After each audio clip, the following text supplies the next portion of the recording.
This episode of the Three Body Problem is presented by Thinkst Canary.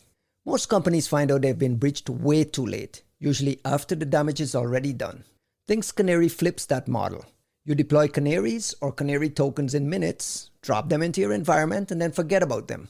When an attacker touches one, they tip their hand and you get a single high-confidence alert exactly when it matters. There's virtually no admin overhead, almost no false positives, and that's why canaries are used by some of the best security teams in the world, on all 7 continents. If you want early warning that actually works, check them out at canary.tools or see what real users are saying at canary.love. All I'm saying is, you say they're very serious stories this week, and I feel confident that we're going to fuck all of them up. That's all I'm saying. I already made a joke on Twitter today about Apple telling everyone to get new iPhones, and I got community noted by AI. What's the fucking community, though? It's implied. It's implied. It's like, yeah, just buy a new one. Jesus. I buy was a new kidding, fucking folks. phone. I was kidding. Hello, everyone. This is the Three Body Problem. We're up to episode 90 on Friday, March 20th, about 9:15 a.m. here on the West Coast, 11:15 a.m. on the East Coast. And what time is it out there in Romania, Costin? 6 p.m. Wow. 6 p.m. We're going to start off this episode with a little bit of a heavy heart for the folks who might have already known a colleague of ours on the great team, a member of our team who actually made the team great. Sergey Mineev passed away this week. Suddenly, I just got, I don't do well with news of death. So this one, I got really, really shook by this one. Mineev was, how old was he, Costin? 40s? 46. He's not yet 50, right? No. Born in 80. Born in So 1980. 46. Sergey was a Russian APT hunter who was described by everyone who knew him as the GOAT. Really, really one of the best. Now, that phrase gets thrown around a lot by, you want to impress people. Kostin, why in your mind was he really, really the GOAT? I think he pretty much defined and kind of created this art of anomaly hunting, the finding of the needle in the haystack. This is what he was like really, really good at. And when I mean he was really good at, I mean he was pretty much behind all the big discoveries that we announced all these years. Pretty much every single one, like you can imagine. It always started with a message from him, an email, a message. Hey, I found this, take a look. Or I remember like one of the most famous messages he wrote me. He said, hey, I think I found a new Turla module or a new version of Turla. Can you take a look? It wasn't Turla. It was one of the drivers used by Equation Vector, one of the malware samples used by Equation Group. So he was the first person to find what eventually became the Equation Group? Yeah. He found it through his anomaly hunting systems on a magnet of threats. And he was pretty good at finding these tiny anomalies in magnet of threats, especially in these computers around the world that typically attract multiple APTs, like several different things, Careto, Turla, Equation, Remsec, Regin, all at the same time. He was good at identifying magnets of threats. Like, it was amazing. It wasn't that he would find like a sample here and there. It's like he'd be like, oh, here's this one machine, and like it's gotten hit by this APT 2 years ago, and then it got hit by this APT 18 months ago, and now look, these 3 weird things. And he would just like throw them at you and be like, I've got other stuff to look at. He just whoop, and just go on to the next thing. But let me ask the question, the how of it. You say he was the better at it. What was he doing differently from what you were doing, Costin? What made his hunting and his kind of pinpointing things different?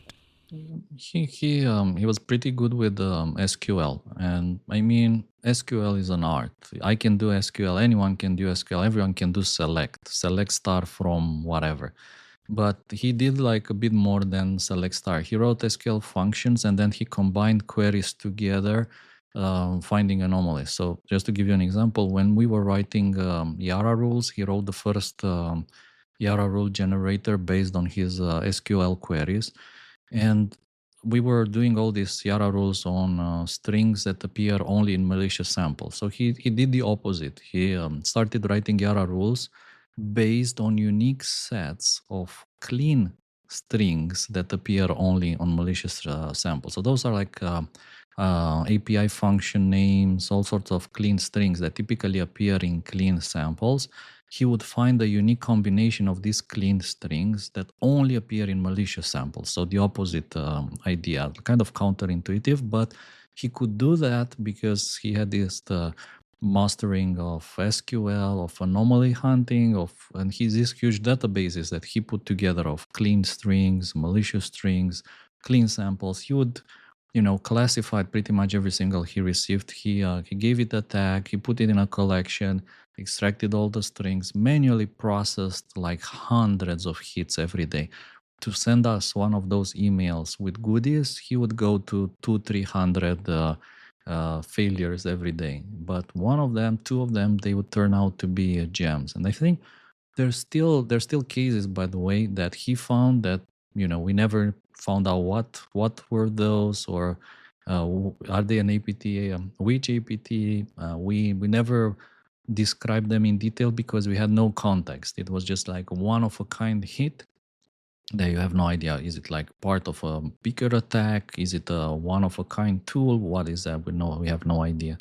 So there's still mysteries that Sergey found that are still completely unexplored, unsolved, and undescribed. It's amazing to me that how he was so brilliant and was such an important key member of the team when we were doing these investigations. I remember I would wake up in the morning and Kostin would say, Mr. Mineev is doing his thing. We will find out tomorrow. Or no. Or you would say, we're working on this thing. We're working on this report. Don't touch this part yet because Mr. Mineev is doing his thing.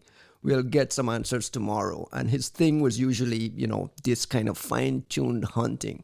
And more importantly, he never wanted any credit for anything. Didn't want his name associated with anything. He was kind of a private, quiet, very funny, very engaging fellow. But this... And do you remember his presentation with the 1984 theme of APTs when he did an overview of the biggest things he discovered and associated them to different characters or ideas from 1984, like a Ministry of Truth, giving a bit of background, a bit of light.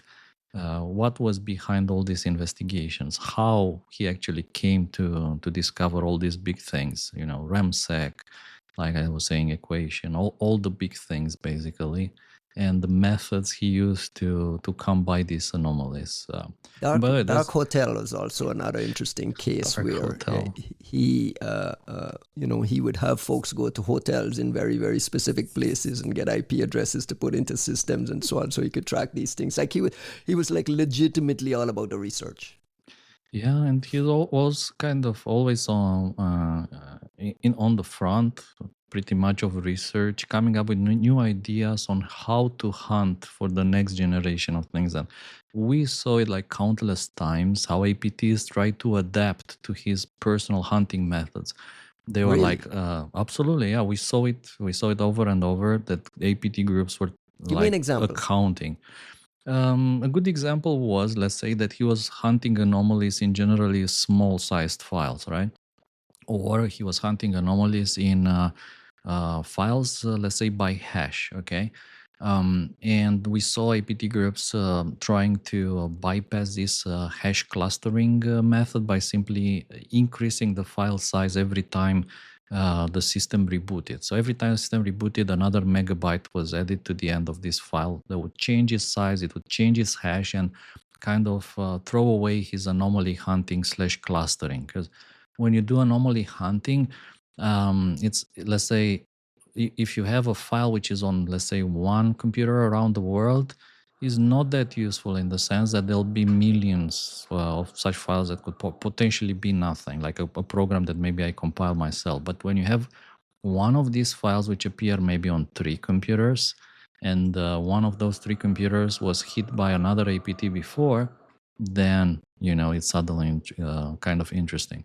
So they were trying to mess up with his hunting methods by hash, by file size, by anomalies, by all these methods, different methods. So both parties watching each other.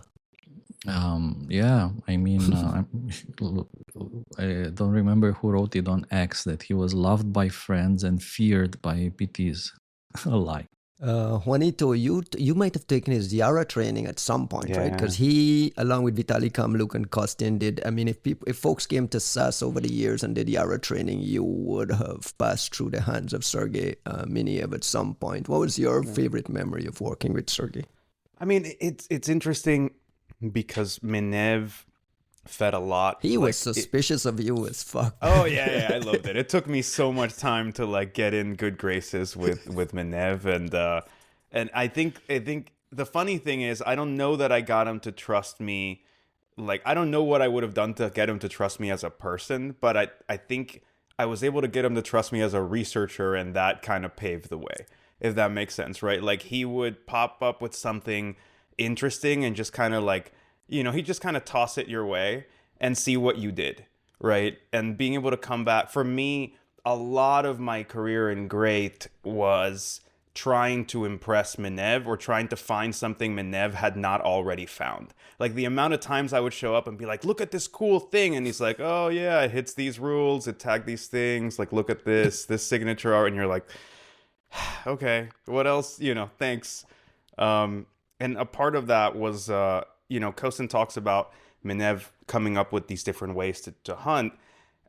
It got really, really interesting when he started to automate some of the things that were working. So he created the system called Alice, and he'd named them after women.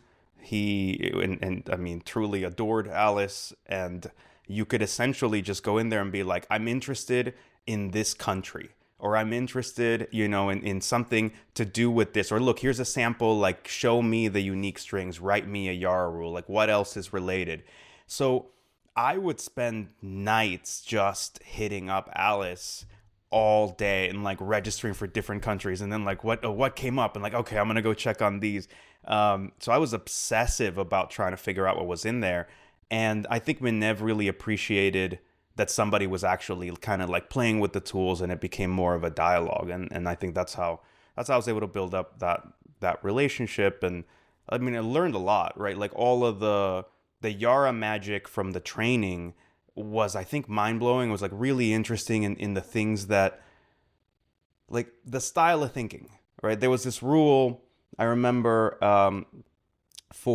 it was a condition-based rule where you would check the timestamp of a Windows executable and the bitness to see if it was 64-bit, and to see if the timestamp implied that the file had been compiled for a 64-bit architecture of Windows before the first 64-bit version of Windows had ever come out.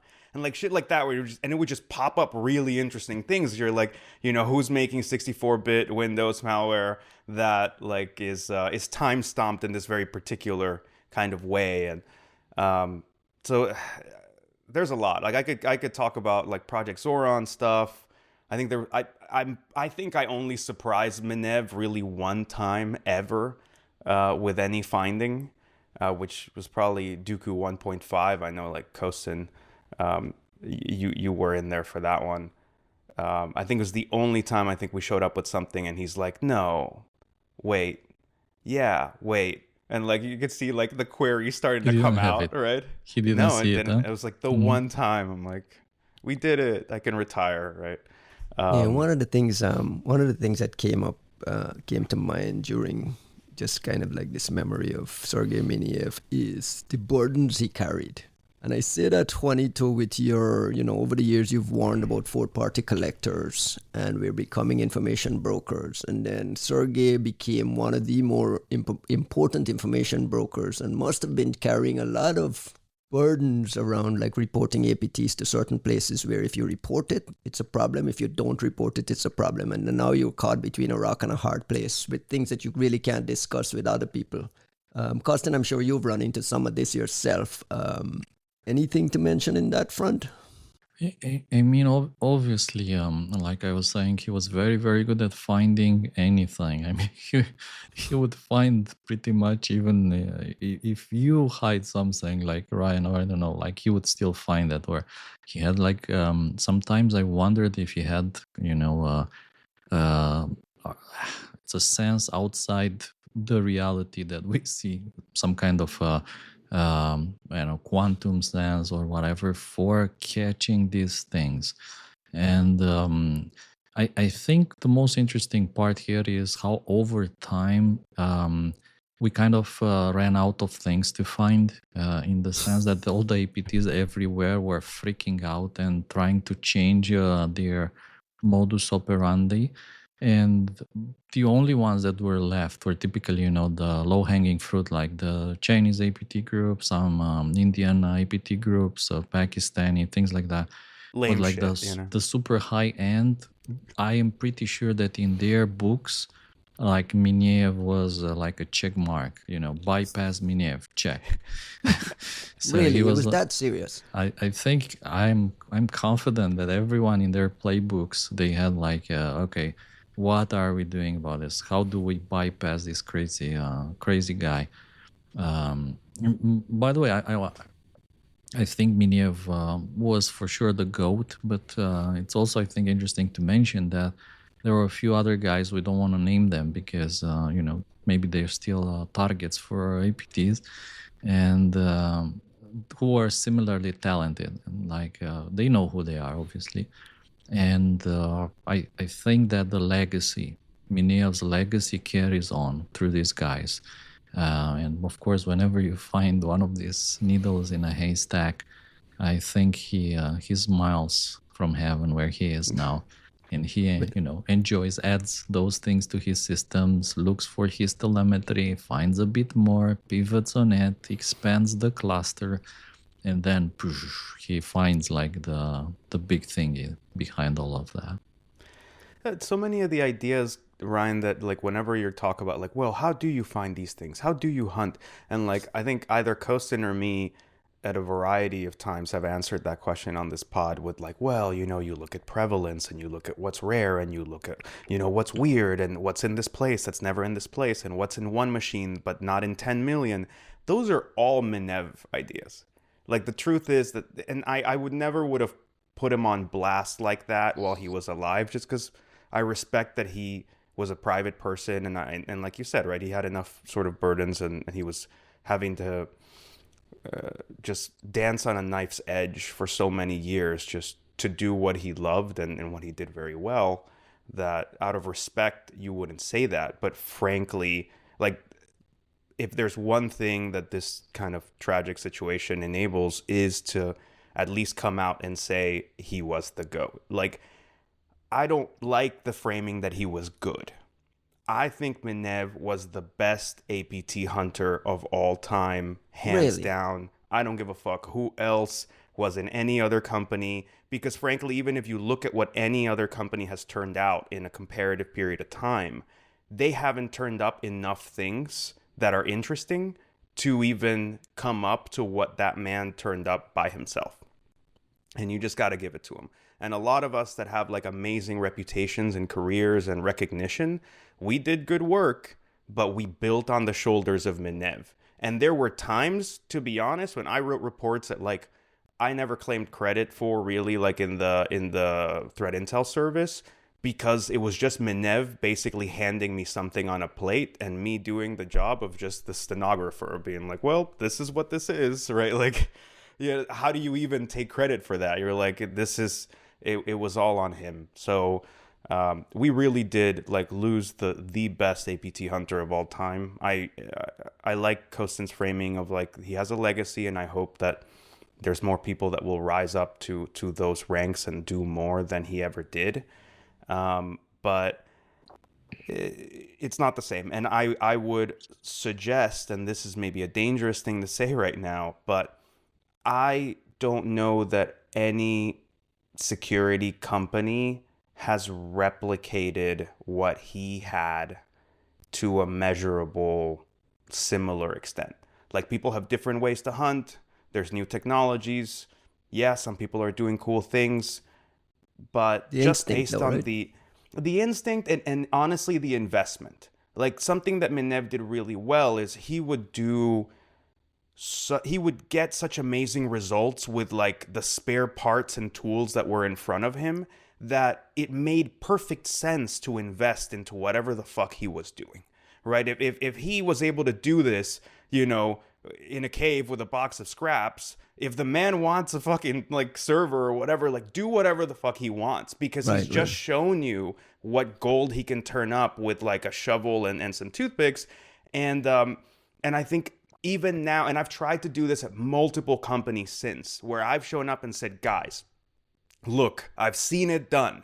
If we just try to make our own version of this, the stuff that's going to come out will like astound you. And I have had such an uphill climb. And in most cases, I never got there. Like I You're never not got to Mineev. just, I'm not saying, dude, forget that. I could not pretend to do what he did. I'm saying I was never able to even convince these places to invest into the things that he was able to build from scratch. And if we had, I can't imagine the kind of shit we would have turned up. Because at the end of the day, we're saying he was able to do all this with a very specific set of telemetry, with a good one, but a very specific one. And that's not all of CrowdStrike, all of Google, all of whatever, right? So I can't imagine if he had ever made it to work at a place like Google, we never would have heard what he found, but it would have been really interesting to see just what he could have turned up out of there. You remember, by the way, also, so he was a super big fan of Microsoft SQL, which is strange, like, because typically, you know, people like, whatever, Postgres, MariaDB, Elasticsearch, one of these things, Hadoop, but he loved Microsoft SQL, and I think he leveraged all the functionality in Microsoft SQL more than pretty much anyone else. So he was running all these huge, hundreds of billions of rows databases, like very carefully. And I remember people were coming to me say, "Oh, Mineev needs another server, approved. Mineev needs another 2 servers, approved. Whatever he needs. Mineev needs four new servers, approved. Doesn't matter, whatever he needs." Because for sure, like I knew that if Mineev gets 2 more servers, he will find 2 more big things for at least, if not 20 more big things. And obviously those will power our research, we'll have more reports, customers will be happy. And one of the things that customers kept saying, they said the reason we buy your private intelligence reports is you have unique stuff. I mean, everyone else, or 90% of the stuff everyone else writes about are known threat actors. Some update on something activity, some update on APT15 activity, some update on SOFOC activity. You guys, every now and then, you have these gems, unique things that nobody else knows about. And those are the most valuable for us. And this is why we buy your threat intelligence reports. Well, which is, again, a very interesting angle nowadays, when most of the reports that you read in the news are about some known stuff. I think it's very rare that you get to see this kind of thing like Corona or DarkSword. But I think they are kind of seeing a revival, perhaps, because you see like how excited people are when something new drops in the news and there's like some new research or some new samples. Everyone is super excited. Not to say that obviously it's important to keep track of known actors, but the amount of new things needs to stay consistent. Otherwise, it means you lost visibility for new actors. Sergey Mineev, rest in peace, my friend. He's got a 17-year-old son in university now. He actually got a chance to meet the kid, Nikolai. Hopefully Nikolai gets to listen to this episode and understood the mark his dad left behind.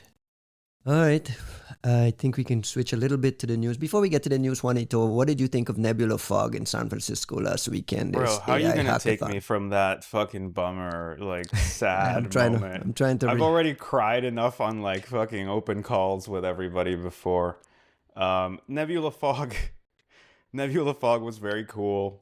I'm glad I flew out there. I'm glad, we got S1 to sponsor, and it was interesting. Like, I wish it were longer, if it makes sense, right? Yeah. Like everything felt rushed. It felt rushed.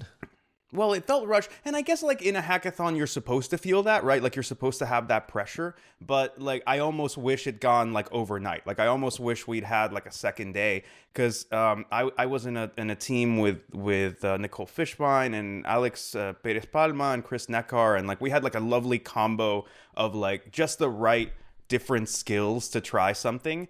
But we sat down and like these guys are like, all right, you've got like 5 hours. And you're like, oh, okay, right? Like just trying to vibe code your way to something cool. So it was interesting to see the projects people came up with. Joel and Ian, of course, won. They had a really interesting project of their own where they were automating, like the analysis process in like a very sort of comprehensive and interesting way. And they were able to like get their project and host it up for people to use it by the end of the day, which was really impressive.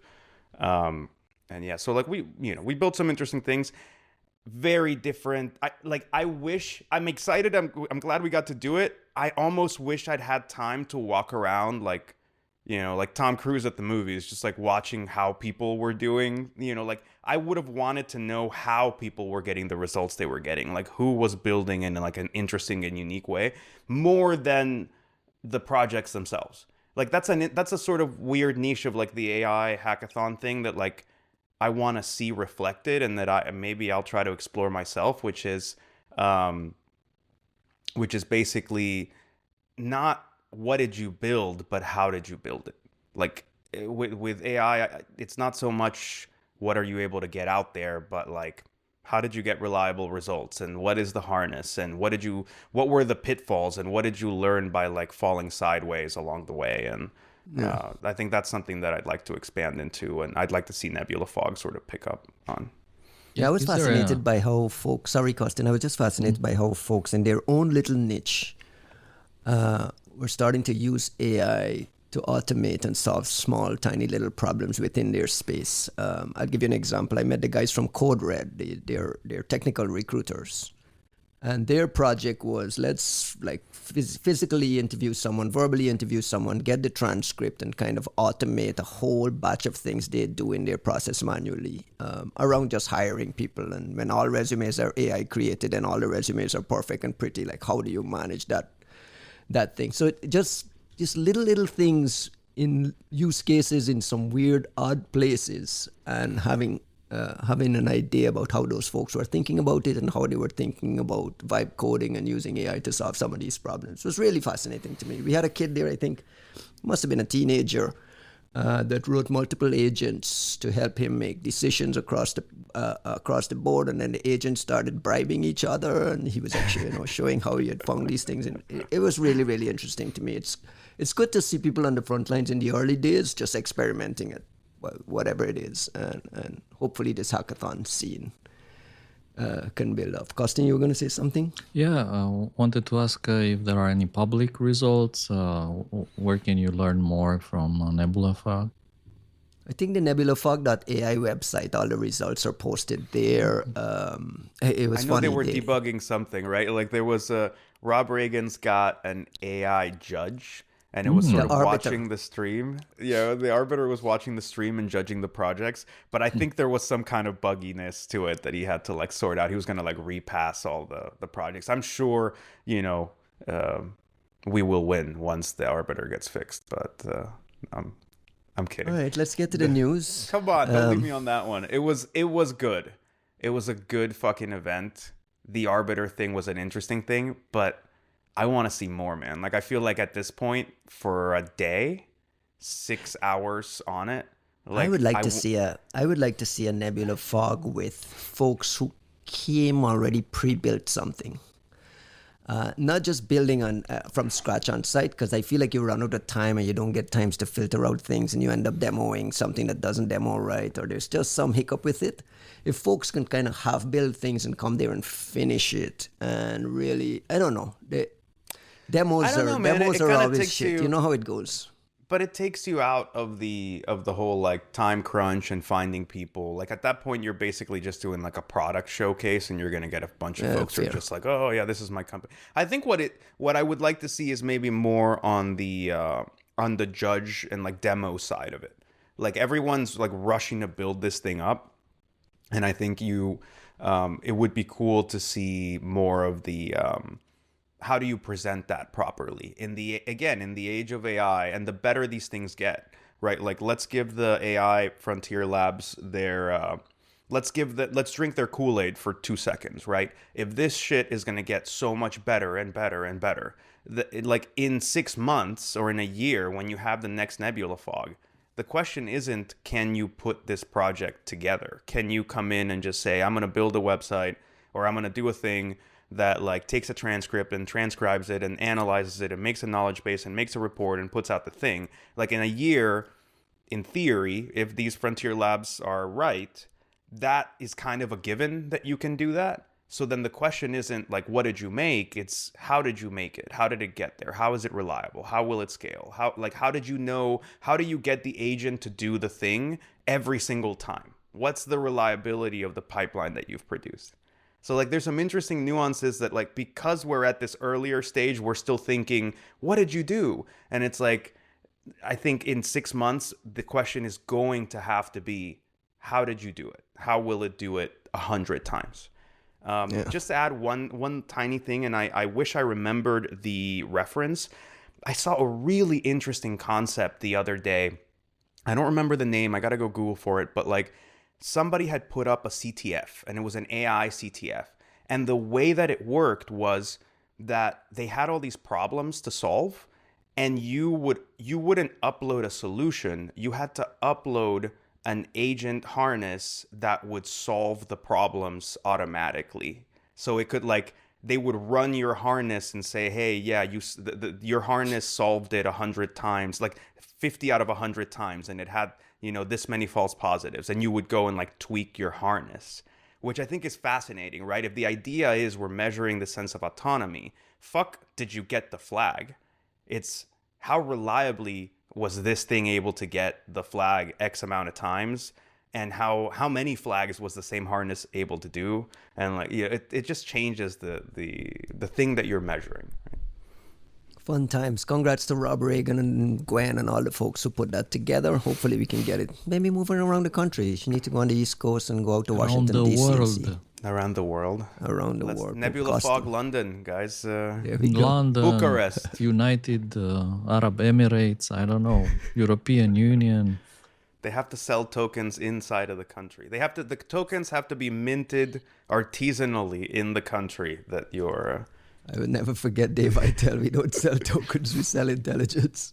Dude, he had a point. Costin, you mentioned Corona and DarkSword, so let's just kind of pivot to the top story this week. We got 3 independent reports, obviously coordinated from Google Threat Intelligence Group, the folks at iVerify, and Lookout Security on a new, completely different iOS exploit chain using 6 vulnerabilities called DarkSword, this DarkSword exploit kit. And this is completely compromising phones running iOS 18.4 through 18.7. So this is completely different to Corona, which were even older versions. What do you make of the fact that Google had already been tracking this since late 2025? Apple had started shipping some patches in the background, but we had no idea the extent of this issue. Well, there were rumors of pretty advanced tools used by this company called Parse Defense. But by the way, this is a pretty interesting player in the field of offensive tools. So this is a Turkish commercial surveillance vendor that has some pretty advanced capabilities. And by that, I mean, obviously, mobile phone targeting. Obviously, as we can see here, from Google's report, they've been deploying DarkSword with exploits against iOS, and we know of several other things that this particular player has been deploying, including other iOS implants that I think they've been described a number of times.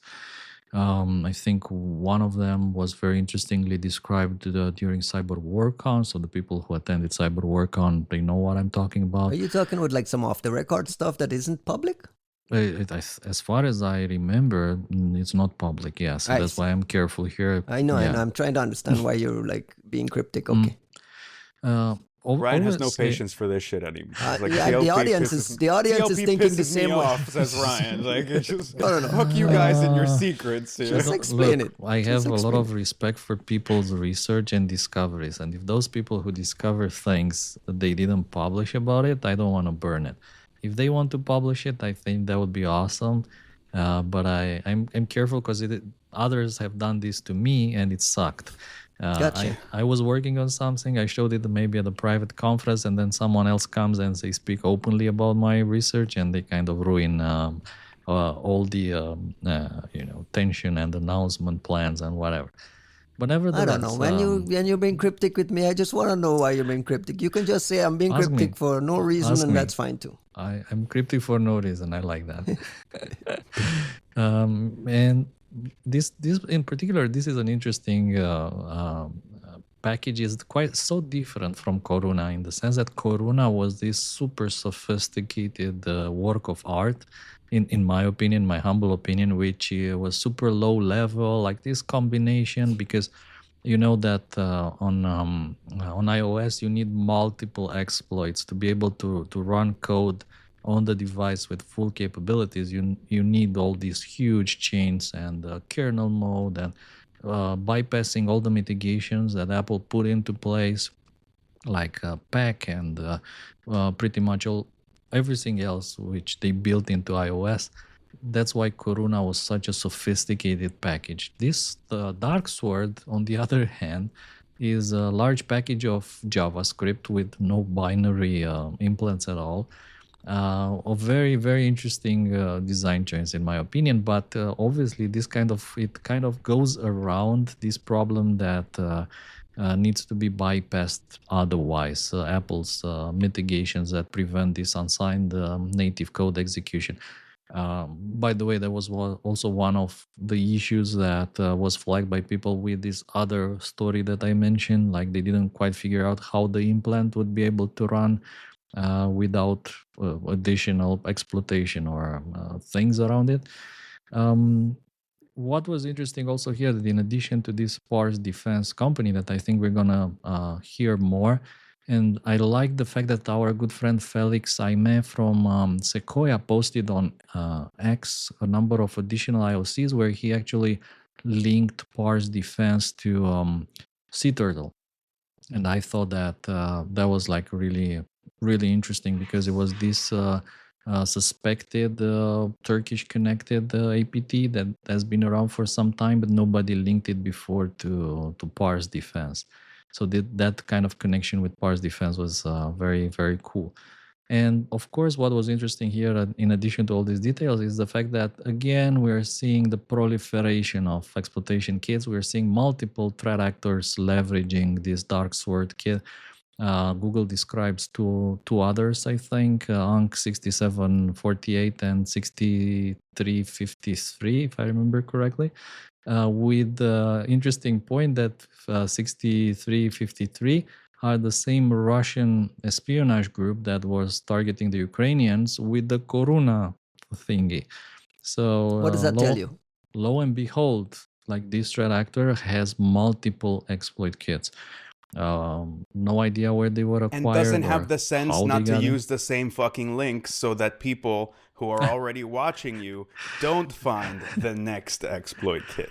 Please, what does that tell you? Please keep doing that, yeah. Because there's some major OPSEC mistakes also flagged here throughout this thing here. What does that tell you about the adversary? It tells you about the actor, the operators, a whole lot, much more than whatever defense contractor or company is in the middle of providing this, in an interesting way, but also in a way that kind of reminds you what the business is, right? Like what these folks are selling ultimately is this capability enhancement that you are, it's almost like, I always hated this expression, but you're basically getting tooling that's too rich for your blood, right? Like that's an expression that's never sat well with me. But when you look at people who just like somebody, you know, that meme of like someone handing a monkey like an AK-47 and then everyone starts running, like that is what it feels like when you see an exploit kit like this being handed to the kind of threat actor that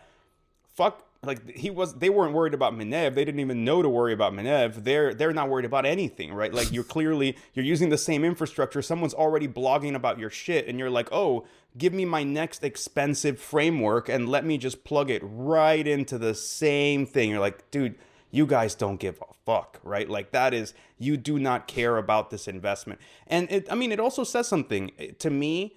Either this is a team that's not very savvy as cyber operators, almost certainly, right? By virtue of using something that's being sold to you, it means that you don't necessarily have much of that talent in-house to begin with. Then I would also say it seems like it's a team that's not too stressed about resources. Because if this was the thing and you were dead worried about, like, if this goes away, we're fucked, you would be a lot more careful about how you use it. And to then say, oh, they went from one and here they plugged in the next one, okay, kind of proves the thesis, right? Like there's this notion that either you're very wealthy or you're coming by these things in a way that's easy come, easy go, right? Like the same way that we saw with Sofasy and the Toropov 0 days, where you're like, clearly you just beat this guy with a wrench or asked nicely and he handed you everything, and you're not valuing this the same way as if you spent $500,000 on each one. And then it reminds me of like the gift that keeps on giving, which was the hacking team leak, in that like I'll never forget that like the hacking team mechanism, the one that helped you build the backdoors, like when you click the buttons and it built a payload, it would put up this little screen and you were like, why the fuck is this thing popping up every time? But it would put up this thing that basically said, do not upload this to VirusTotal. And now when you look at this, like the emails, you go, oh, because the Saudi operators would, these geniuses would buy this thing. They had all the money in the world. And they would buy this shit and they would make it and they'd be like, well, we should test if it works. And they'd fucking float it up to VirusTotal and they would have to shut everything down for all the customers until they could get their shit together. And that's the thing to be reminded of with these systems, right? When you're buying a capability like this, it's something that most likely is too rich for your blood. And the chances that you know how to use this very well are low, like to put it mildly. There was a note from Lookout that I wanted to flag, the Lookout section, that this Ukrainian gov domain had previously hosted an iframe link to the Corona infrastructure, which meant that this UNC6353 recycled the same compromised sites for both exploit chains. There's no cybercrime angle here, right? This is all, Costin, we think this is all APT slash there is this interesting surveillance. Magic money cryptocurrency angle, which we have seen before with Corona, by the way, when it tries to exfiltrate, wallet information, cryptocurrency wallet data from Coinbase, Binance, MetaMask, Ledger, Trezor, whatever, which is interesting. I mean, one could argue that perhaps, there's several theories here. One is that these guys, they have a gig on the side, so they are like harvesting as much as possible, and whatever crypto you get from your enemies, that's a fair game. I mean, yeah. Bonus. 10% bonus. Or something along the lines of, if you remember back in the days, Gauss, which harvested some interesting financial information, but again, for not necessarily for the purpose of stealing the money, but for the purpose of connecting and tracing financial transactions to terrorist networks and the likes. So but I don't think that's what's happening here, right? I give you that. I give you that, right? Or the same guys who do this, with their like day job, they run the same thing for their night job and trying to make a money on the side. Possibility there too, right? In a kind of, not very obvious way, a la, if you want, in the same style as APT41, barium, lead, they're doing like the work, the espionage work thingy for their government job, and then at night they're stealing in-game items with their WinNTI backdoor for profit, basically. What do we make of this UNC6748 targeting Saudi Arabian users with fake Snapchat site? What do you believe is happening here? I mean, can you guess who the operator probably is? You tell me. Black Oasis. Yeah, every time. Oh, yeah, Black Oasis. Welcome back. Yeah. It's just to say, like, there's some types of targeting where you look at it and you're like, this is so regional and niche, and historically, the only people that seem to give a flying fuck about these sorts of targets is just like home country in a certain way, like maybe UAE, right? Like, but you're talking about like a very, not to make it so, like, obviously there's a lot of Saudi influence in the world, and there's all kinds of reasons why you would want to spy on like the cream of the crop in Saudi, but I don't get the sense that that's what this project is doing. So, and I can't speak to it. I'm not looking at I have no details of the actual victimology, so maybe I'm being reductive, but people can check me. I'm assuming this is just like Black Oasis style, like Saudi on Saudi crime, right? Like you're just looking at. For the folks in the audience who's never heard of Black Oasis, give me a quick 10 seconds. What are you talking about? Kostin, check me. Would it be neodymium back in the day?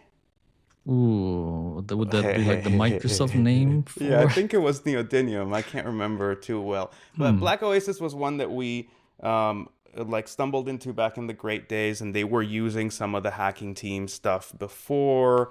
I think they might have also used Finn Fisher. Like, it was one of those like embarrassment of riches kind of folks where you're like, these dudes just have more money than sense, and their interest was like Saudi oil nexus type of targeting. That must have been fucking 8 years ago. I don't know, Kostin, if you kept following them. Yeah. 0 days.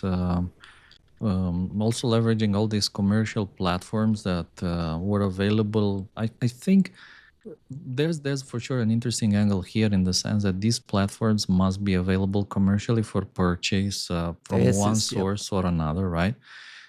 They may very well be developed by Pars Defense. We don't know. Perhaps, they develop it and then they Turkey, sell it to Saudi Arabia, Russia, whatever, in a more or less official. Pars is more of like a defense contractor, right? Mm-hmm. Sure. So like, I was wondering about that. I'm like, are we looking at Pars as like maybe a customer, or are they using, they're getting high on their own supply, right? Like, this is something they sell and something they develop, which would be very interesting, right? Quite possible.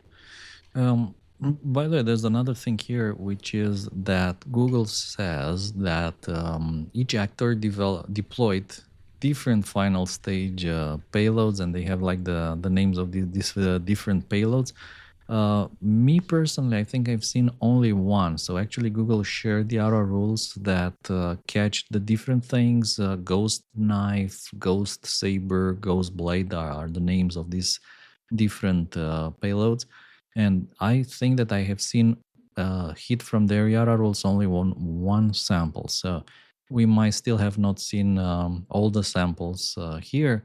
And by the way, I don't know if we ever said thank you for sharing the Corona samples on Virus Total. We did thank Clem last week, but we can thank him again. Can we thank him again for proactively uploading the Ghost Knife, Ghost Saber, Ghost Blade samples? Oh, he did this time? He did? No. Oh. No. Sorry, he didn't. Oh, so we're asking for it then. We are. Well, we're saying thank you for the last one. And it just so happened. I think it's great. They did it, dude. Like, they did it. You got to give them credit. Look, how long did we go post things like, I don't know, Pegasus without ever seeing a fucking sample come up? Correct. So, you got to give folks credit when they do the right thing. Absolutely. And this is a big data theft thing. The implant is capable of stealing. You know what? Some people might be complaining like, it's all irrelevant. IOCs are dead. Why do you need these samples? AI can generate like new samples every day, right? What do we say to these people? You tell me. I don't know. Like, IOCs, like, for sure, I think IOCs no longer apply to the idea of compromise. I think nobody nowadays cares about IOCs as a method of detecting compromise. You care about IOCs as a method of finding the Pokemons, like clustering the Pokemons together and fetching the Pokemons from VT or wherever. So this is why IOCs, they'll never be there in the sense of the need for IOCs. Like TTPs will never get you the sample. You still need the hashes. You still need the strings, the Yara rules, those kind of metadata and information that brings you the Pokemon that you can take, play with it, find more, pivot, do the Mineev magic, find more, find the magnet of threads that had all three of them, all three Pokemons, and then you find the fourth one, which nobody knows about. So you keep doing this over and over, which is this, never-ending game of cloak and dagger, cat and mouse, mustard and ketchup. Are you plugging a Dave Itel question here? Let me read the question. This, right? I don't know. Let me read the question. Dave Itel submitted a question ahead of time, and here's the question for today's podcast. How does the introduction of AI change the very meaning of the word IOC when the threat intelligence industry can't even decide on a fuzzy hash that they want to adopt? Juanito, you answer. The fuzzy hash.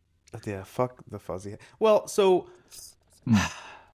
I think that this is kind of it's a tricky question insofar as I think it does something that Dave Itel does very well. It's making fun of us while also inviting us to engage a topic in a way that he wants to think about it that isn't the way we're discussing it.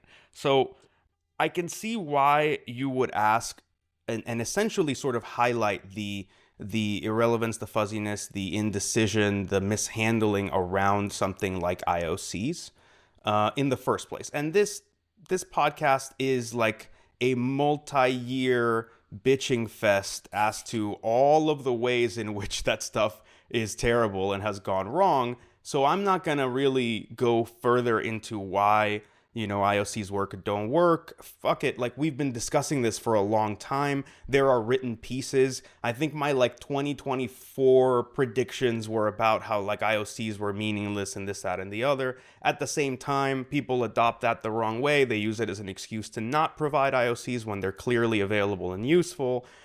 So there's the real part of this, and it's all of its perverse incentives and all of the whatevers.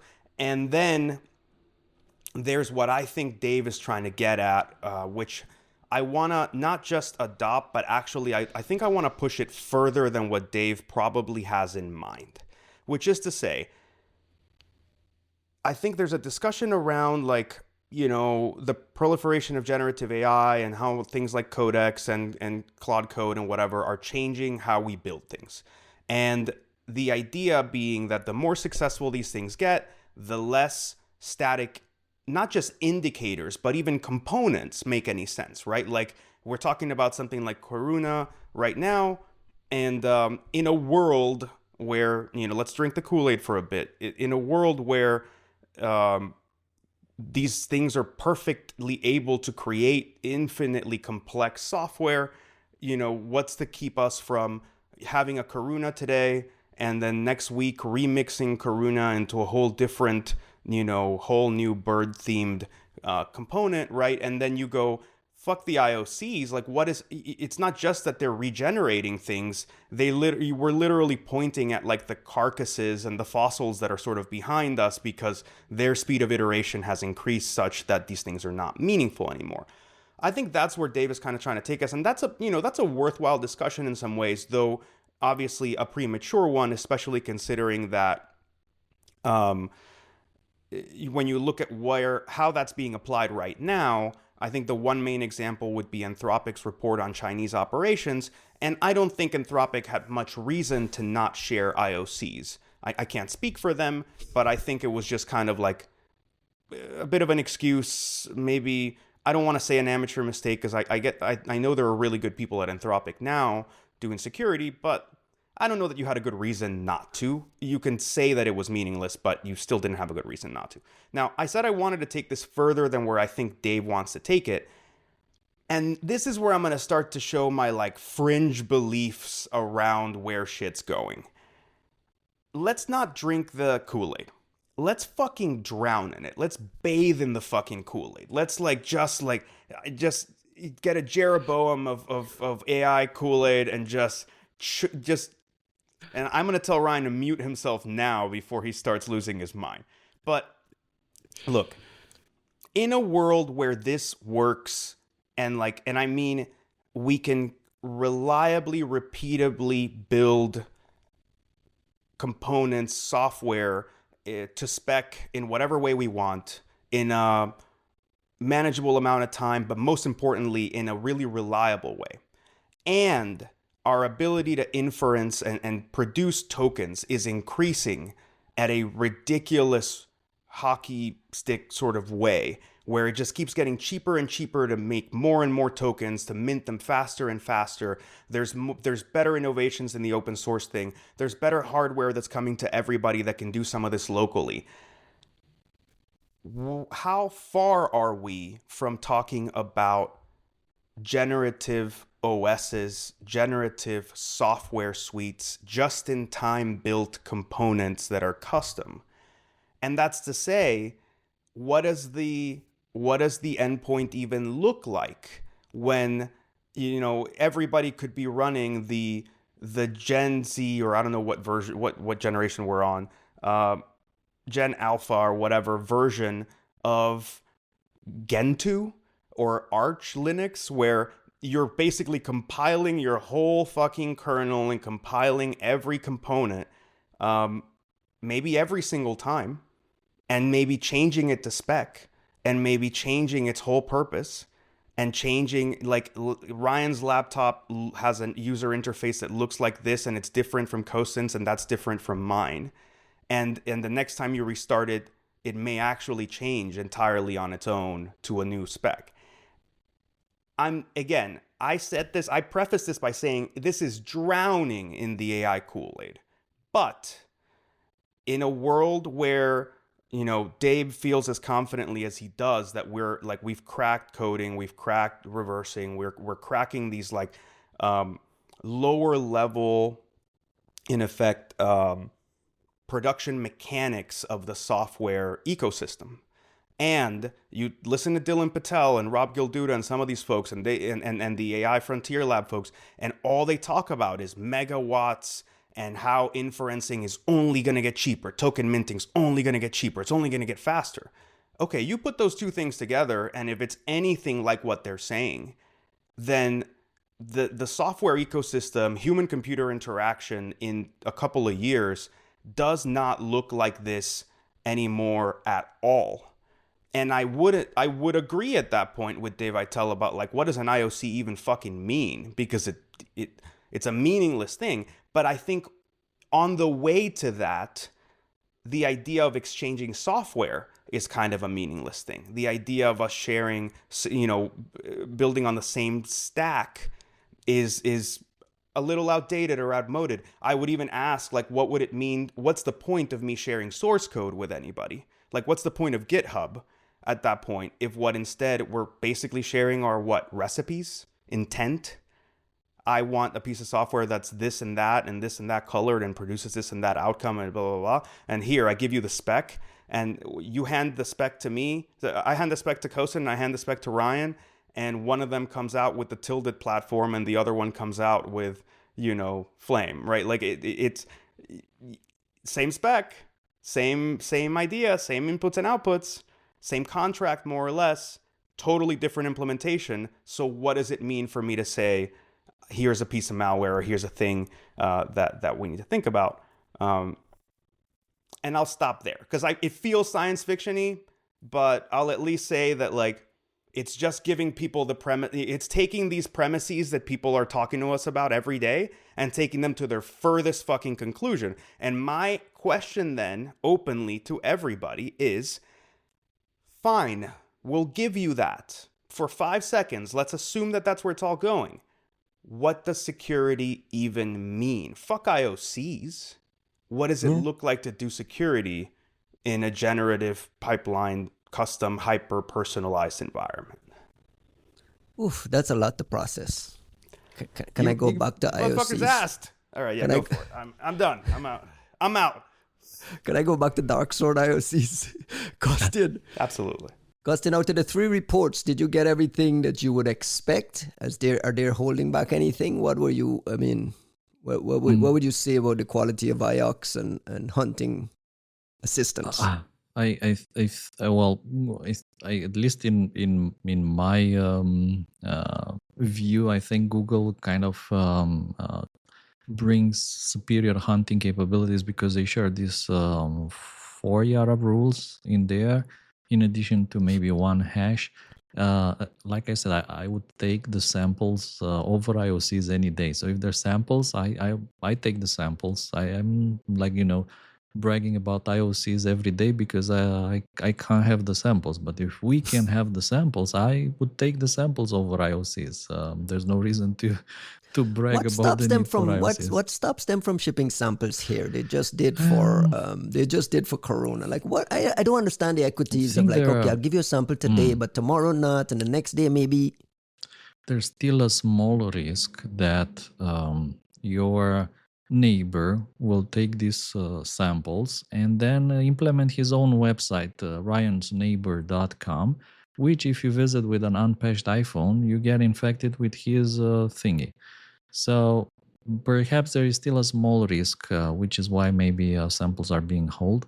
And I mean, yeah, sure, Apple released patches, including for the old iOS versions. I guess they've been working on this for some time to release the patches for old iOS, 16, Google 17? said they've been tracking it since late 2025, so we know that there've been some communication to Apple over several months. And we know that they've been quietly shipping like WebKit stuff and some other bugs. Updates, patches. But nevertheless, I think there was a point in the iVerify blog, and you're the one who has the blogs or all the links there, and they were saying that potentially the number of impacted devices was pretty high. Like, what did they say? Can you find the line? I believe. iVerify estimated roughly 15%, almost 15%, 14.2% of iPhone users, which is about 221 million devices, are currently running iOS 18.4 through 18.6.2, which, I mean, all of those guys are sitting vulnerable. The scale of this is significant, even even for older devices.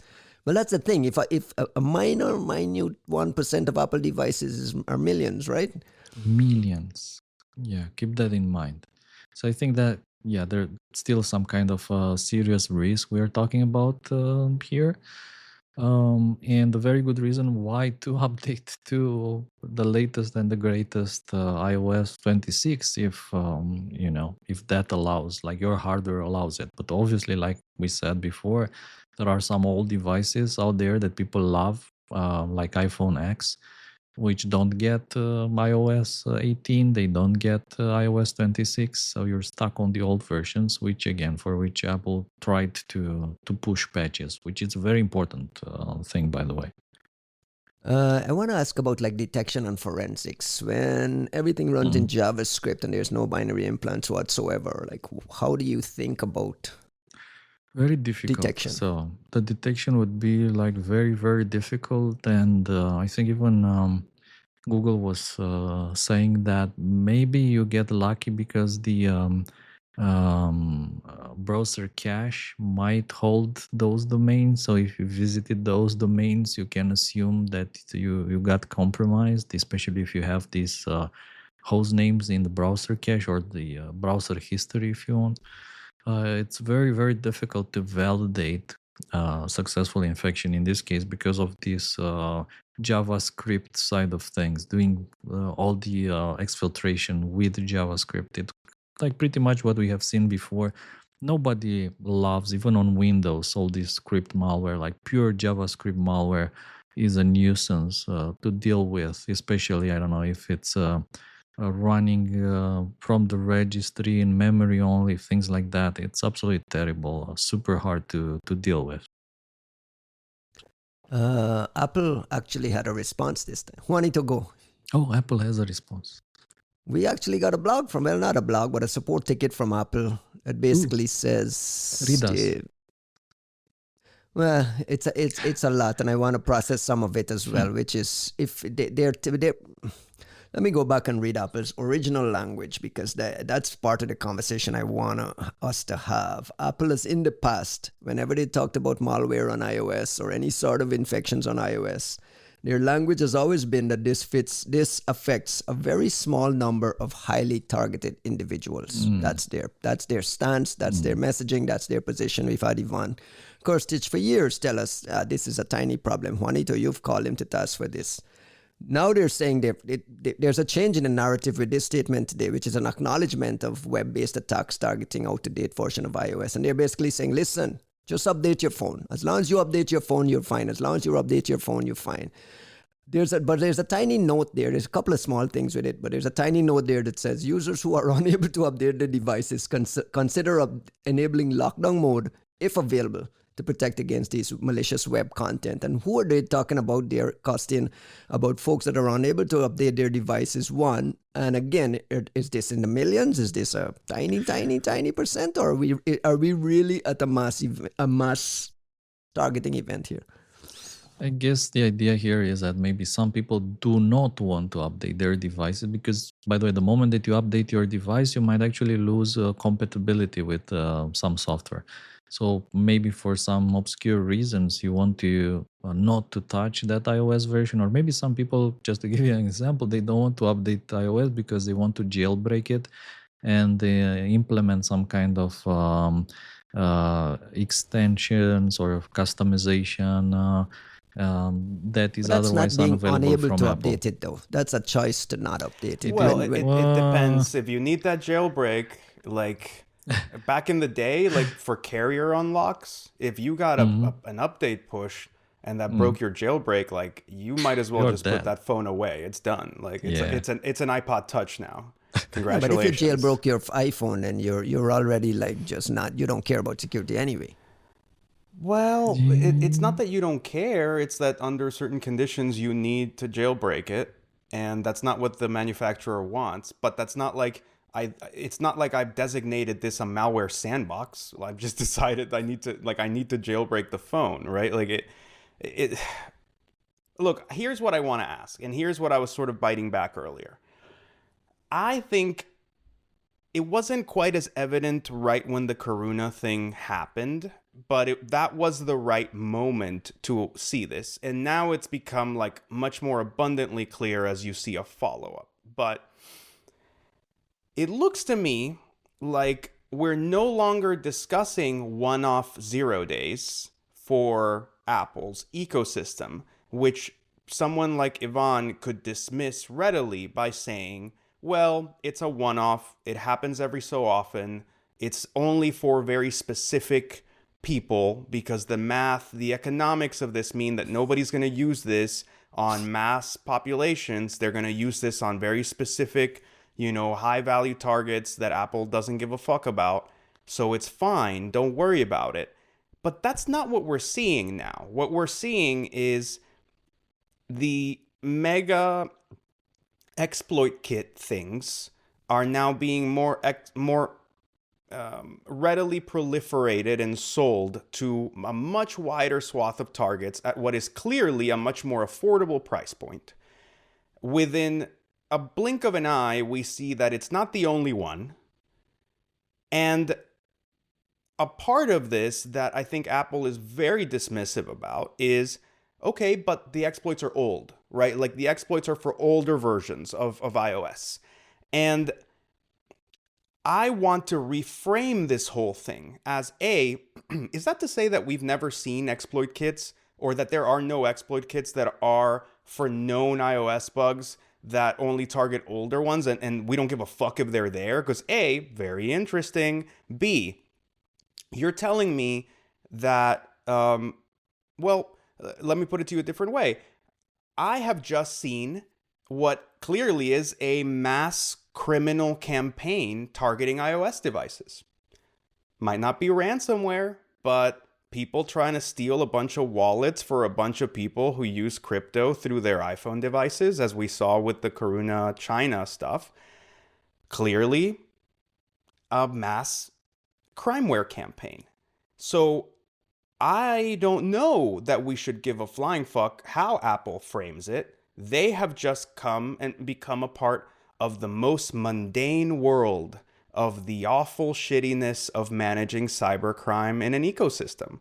And I think for a long time, Apple's given itself the luxury of being treating this like we're only in the world of first world problems. Those are the only ones we need to solve, because that's the only part of the economics that befit us, and we don't need to care about the rest.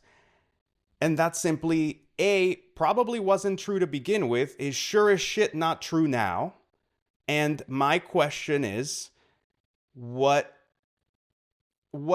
does Apple pretend they're going to do about it? What is Apple going to essentially, are you changing your stance?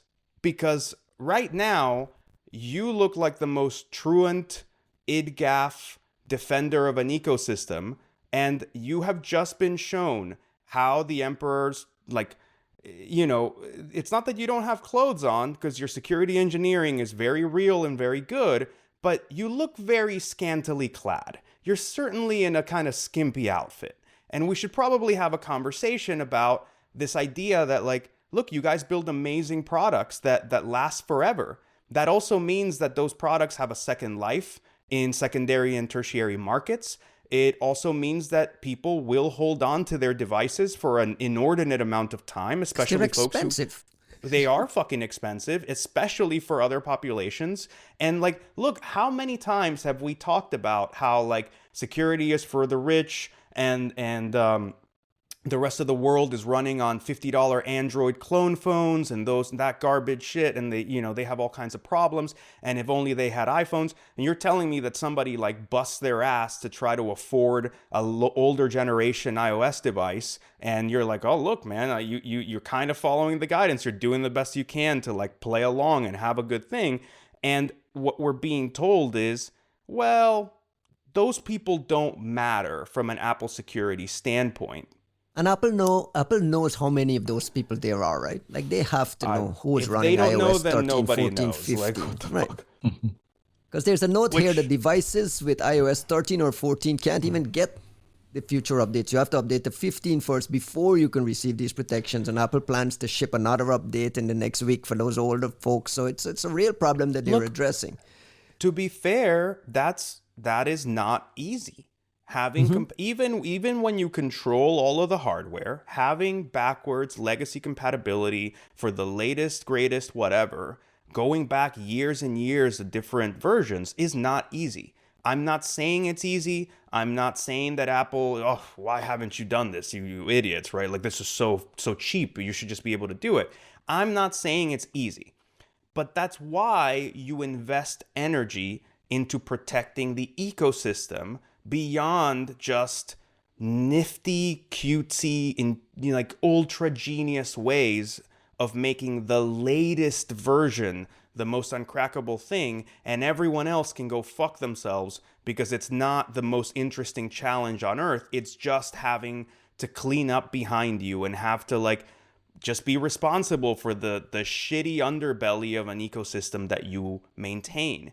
And in other ecosystems, what happens? You have third parties like EDR companies and AV companies and security providers who can take up that job, who can do the things that are too undignified for a provider like Apple to bother with, but they are blocking that from existing. So, what are we going to do? Are you going to enable actual threat intel providers, actual EDR companies, and anybody else to help clean up the pond scum and the awful things and dregs of the ecosystem? Or are you gonna get off your fucking high horse and start doing some of that work yourself openly and show your work and ask for help and share materials and actually warn your customers and let them know when they've been hit beyond just some vague ass fucking announcement? That's what I wanted to touch on. We're done, right? We can stop pretending that this is only a problem for Bezos and the ultra rich. No, it's a problem for fucking everybody. Can we talk about the vague-ass way they're communicating this as well? I mean, like, hey, listen, if there's a public blog post that I haven't seen, or Ivan is making a speech somewhere that I haven't seen, fact check me, please. But this is like a support ticket that says, if your phone doesn't have the latest software, update iOS to protect your data. There's no context for why they're publishing this thing. You and I, we know, the people listening to this show will probably know, but it's just a page that says... And the language is like, if you're running an older version of iOS and were to click on a malicious link or visit a compromised website, the data on your phone might be at risk of being stolen. Like, what are we talking about here, Kostin? What do you mean, like, might be at risk? You tell me. The risk is like is a typically variable thingy, right? Is at risk, not might be at risk. Of course, that if you are not updated and you click a malicious link and the compromised website, the data is at risk. No, it is at risk, not maybe. Might be at risk. I don't know, maybe. And who are these? Well, by the way, what's missing from this bulletin? One, we security researchers. Investigated these issues. Security researchers. Which security researchers? What? Who are you? Are you talking about? What are you talking about exactly? Google, be nice, and credit those guys for the work they did. You can say, Google, I verify and look out security researchers. Then we know exactly what this is about, right?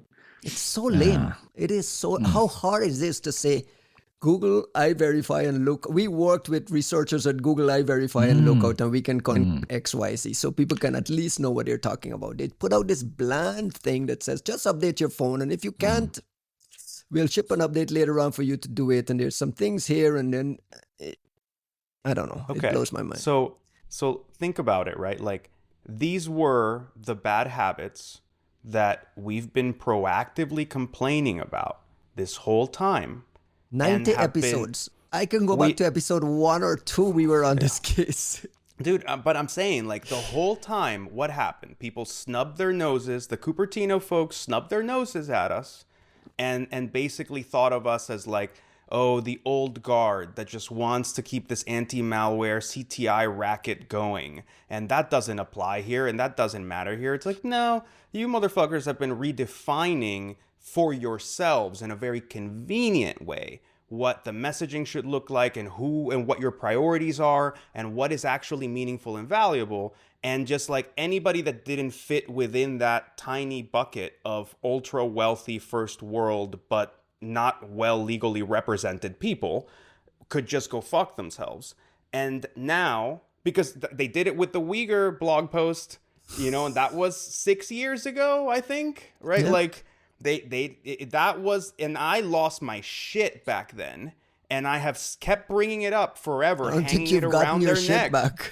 Dude, I'm still hanging it around their neck because I think it was a moment where all of the problems that we would go on to thoroughly enjoy and explore with Apple were shown in their most naked, obvious way, which was, here's a politically sticky situation, here's a problematic scenario they haven't dealt with before, here's a responsibility that they're shirking, and they're telling us that that this doesn't merit any changes, that we can go fuck ourselves. No, don't ask any questions. You're not entitled to any information.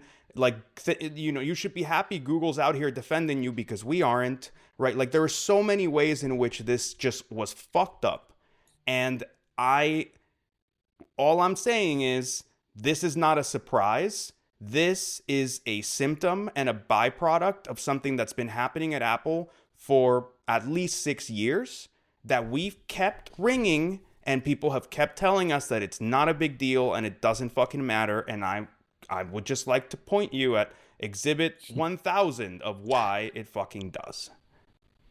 Do you think the acknowledgement, because this is a subtle acknowledgement of this proliferation that we're talking about, do you think that triggers a little bit of change in Apple in terms of opening up something for a bigger level of inspectability? I spoke to the iVerify guy, and they are doing MDR on iPhones. They're doing what they can.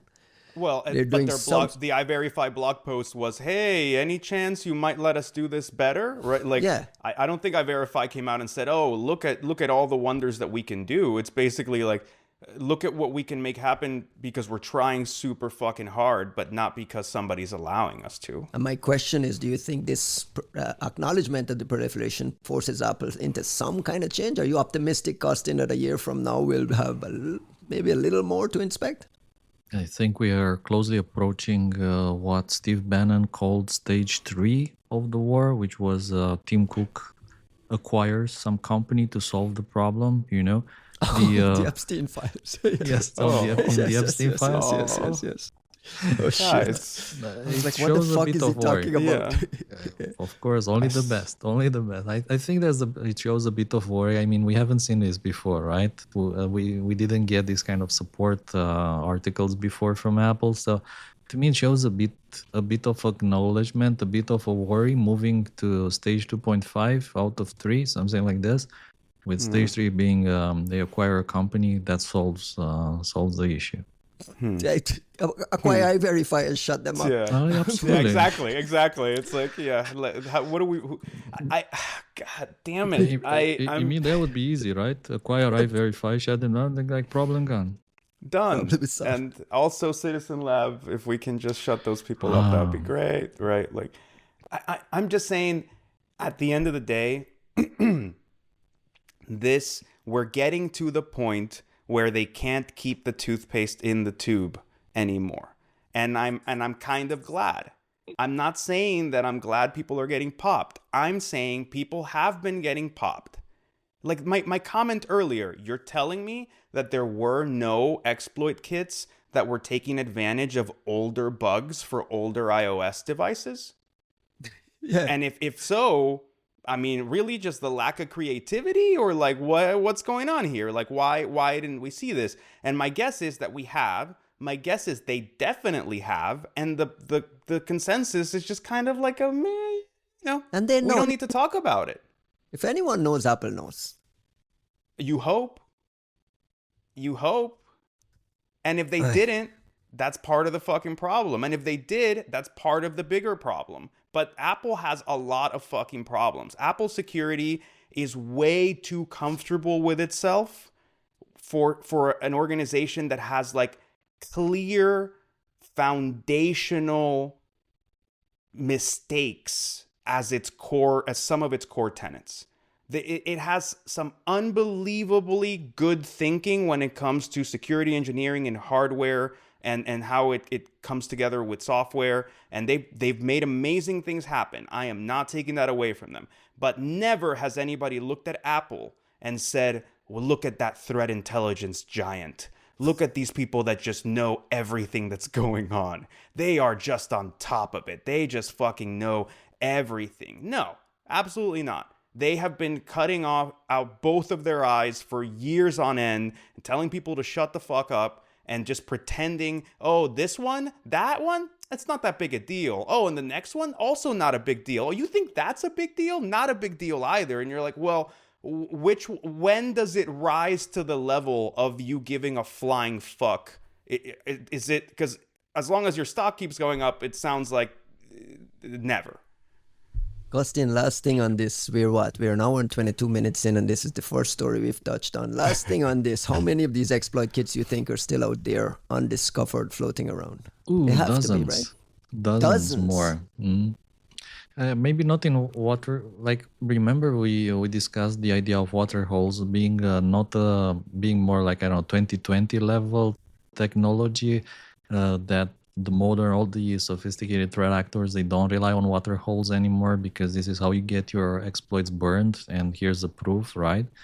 But if you're speaking about pure water hole exploits, I guess there must be like a handful more out there, and but actual exploit kits in circulation overall, dozens. There must be dozens from all the companies that we know. I mean, we know of all these PSOAs out there, which all develop different frameworks. All of them have their own frameworks, and those must be deployed on the internet. The only difference is, of course, the targeting, the way that you get people to visit your URL, be it some kind of piggybacking on a WhatsApp exploit, like adding someone to a group, posting a link in the group, or this kind of tricks, PK pass, or other techniques that get someone to visit the link. Versus just water holes, because in general, I mean, the water holes are typically loud. I think the only advantage here is that because of the lack of telemetry on iOS, because of that, the water holes are much harder to detect. But I think there is a little bit of hope. And I already know people, and shout outs to Felix, our former colleague Felix Aime, who developed his Nightcrawler project back in the days that was supposed to find water holes. And I think there is potential now to develop crawlers thanks to the iOS VM technology that Apple recently made available, that allows you to run a virtual machine with iOS on your Mac. So this, in theory, should allow more people to automate water hole detection mechanisms, just to scan, visit the internet, visit tons or dozens, hundreds of thousands of websites inside the VM with an outdated iOS version or the latest, and just see if it picks up anything, if it brings some goodies, if anything crashes. I think all that can be automated, and it allows for finding more water hole attacks. But again, I think the best of the best out there, they would be using zero-click techniques without water holes. But for sure, web-based attack vectors must be playing a very important role. And for that, for sure, exploit kits that fingerprint the browser and select different exploits based on what you're using and what everything iOS on version iPhone you is have. Safari though, right? Like even if you're running Chrome, you're running like the Safari engine, you're still exposed to WebKit bugs. Depends. It depends, and it does help. We know of cases where simply running like Firefox, it meant that you wouldn't get exploited. So there is still some logic in running a different browser from the default Safari. There are exploit kits out there, and I think I've seen, by the way, there are some articles that were talking about this is the second exploit kit discovered. Like, this is not the second exploit kit. There's been, at least 8 or 9 other iOS exploit kits discovered in the past. So this is definitely not the second exploit kit. Maybe this year, if you want to be more accurate. But there's been a lot, and they do all sorts of fingerprinting. Pretty much all exploit kits, they need to fingerprint the browser, the visitor, the iOS version to select the proper exploit for it. And this is where using a non-standard browser can help sometimes. Not in all cases, but sometimes. Yeah, a thought just crossed my mind. All these people with these old iPhones, like the batteries get degraded so bad that they're largely unusable. Like if I go pull the old devices here, they're largely unusable. Like, how do people? But I've seen people like Uber drivers, for instance, they use really old iPhones, which are plugged in all the time, right? And they do get messages from family, whatever, on those devices. You're also thinking about like only having them serviced by Apple. Right, like the whole point, especially of like the Chinese supply chain, is that you can like go and just have this battery exchange. But by the way, I just got like my old iPhone. The battery was in a pretty bad shape, so I went to a service to get it changed, and they offered 2 options. They said we can put a no-name battery in it, and it will be like $20, or we can put an Apple battery. You can put an original Apple battery, and it will be like what was it, $100. Yeah, not bad. And I said, like, what's the advantage of the Apple battery if the not original one is 5 times cheaper? And they said, well, it doesn't blow up. No, what they said actually is different. They said updates might break it. So with updates, it might break your battery, and then the battery will last like 15 minutes or 20 minutes from a software update. So then again, that's like the other side here, that you might not want to update your iOS version because it will break your Chinese battery, display, or whatever component you had replaced in your phone, which is not original from Apple, is like counterfeit or whatever, which is obviously much cheaper, but a new iOS version will break it. I don't know if I'm remembering this correctly, but I don't know if it was a conspiracy or Apple confirmed that they were degrading batteries. Performance. Battery performance deliberately. Maybe I'm wrong. Fact check me. Apple people are always fact checking me, and I fucking hate it. Like, well, they only fact check you about the things that they're proud of, right? Like they keep their mouth shut about everything else. Like I remember the story, and like just again for fact checking, what they were doing was slow down iOS a bit. Why? Because they said, well, the battery degrades in time, so if you want to maintain the one-day performance, we need to slow down your system a bit so it draws less energy from the battery, which is already degraded. So that makes your phone look a bit slower, and after like 2-3 years, your phone is suddenly much slower, so you need to buy a new one.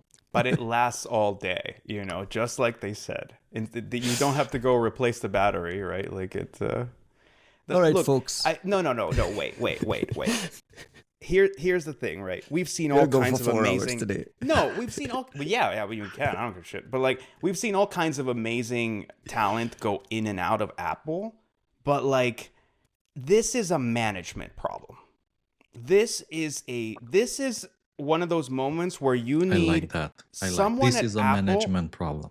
It is. Someone at Apple needs to literally go back in there and look at who it is that's managing these places and what their core tenets are as to their approach to security, and whatever cutesy shit they came up with where they said, oh, yeah, we just, that's how everyone else does it, but we are going to do it in this way that's so much smarter and so much cleverer because we're just so, the beautiful snowflakes of Cupertino. We wouldn't demean ourselves to do threat intel the way those people do it. We do it our way. And you go, okay, you had a good run.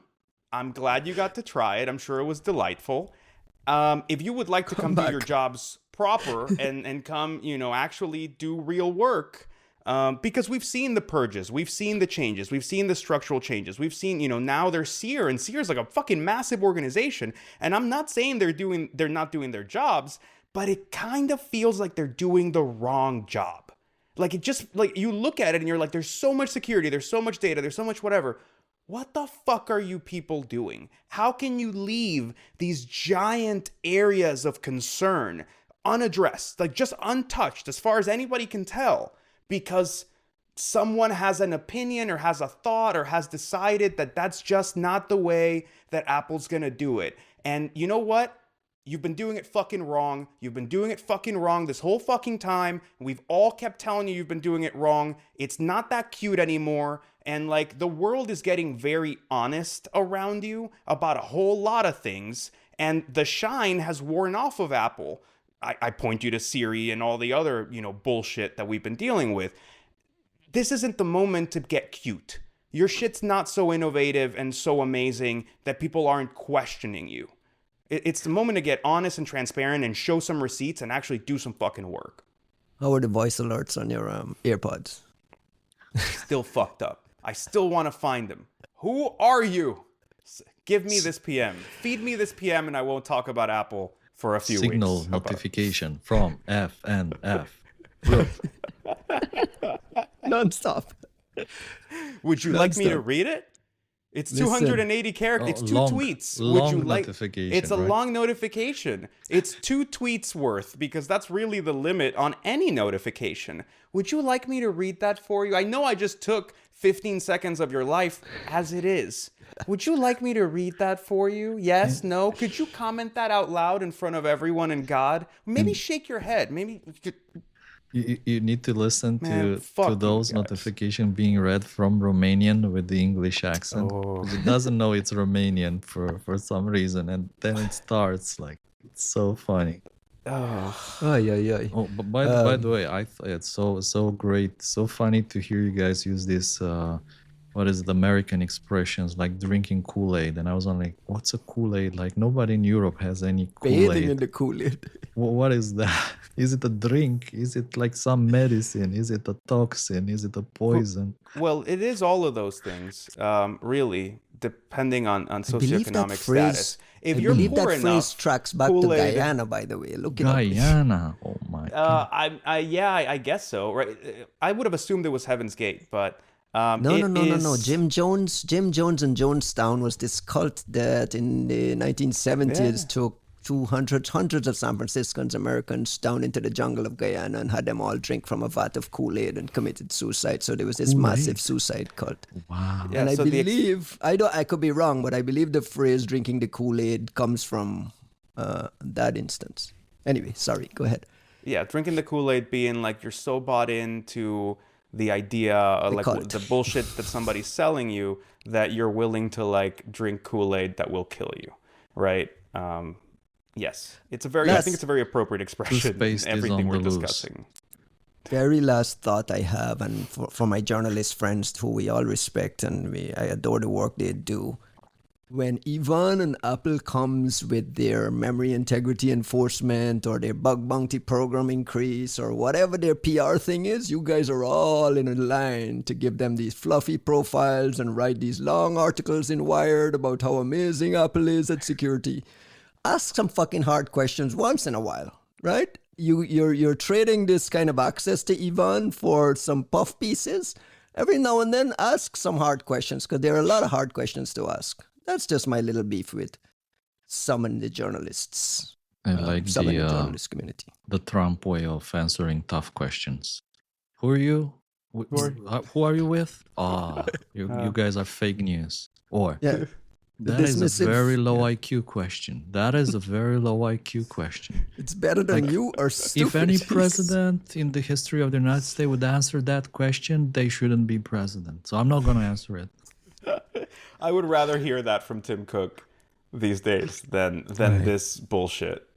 Let's move on to the return of CJ Moses. CJ Moses, we got a new AWS blog post. Amazon Threat Intel actually discovering that this Interlock ransomware campaign had been targeting enterprise firewalls, including they're using their Madpot honeypot network to discover that this Interlock ransomware group had been exploiting a critical Cisco firewall management center vulnerability a 0-day, more than a month, 36 days before Cisco publicly disclosed the bug on March 4th.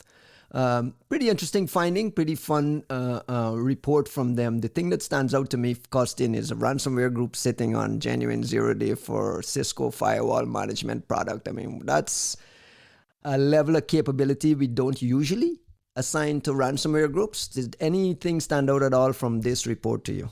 Or you see, this is something that you see quite rarely. I mean, you do have ransomware groups out there that are known to have used 0 days in the past, but like this is not something that you see very often. And there's like several red lights here if you want. One, that it's a ransomware group. The other one is they're targeting these Cisco secure firewall management centers.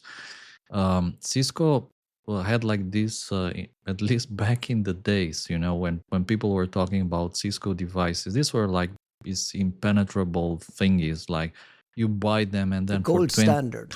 It's a gold, yeah. They're like the impenetrable walls, and you deploy them, and for 20 years they don't need updates, they don't need patches, they just work, and they're like super stable, super reliable. So seeing that Cisco is also moving in the direction of the market nowadays, which is defined by Ivanti, Fortinet.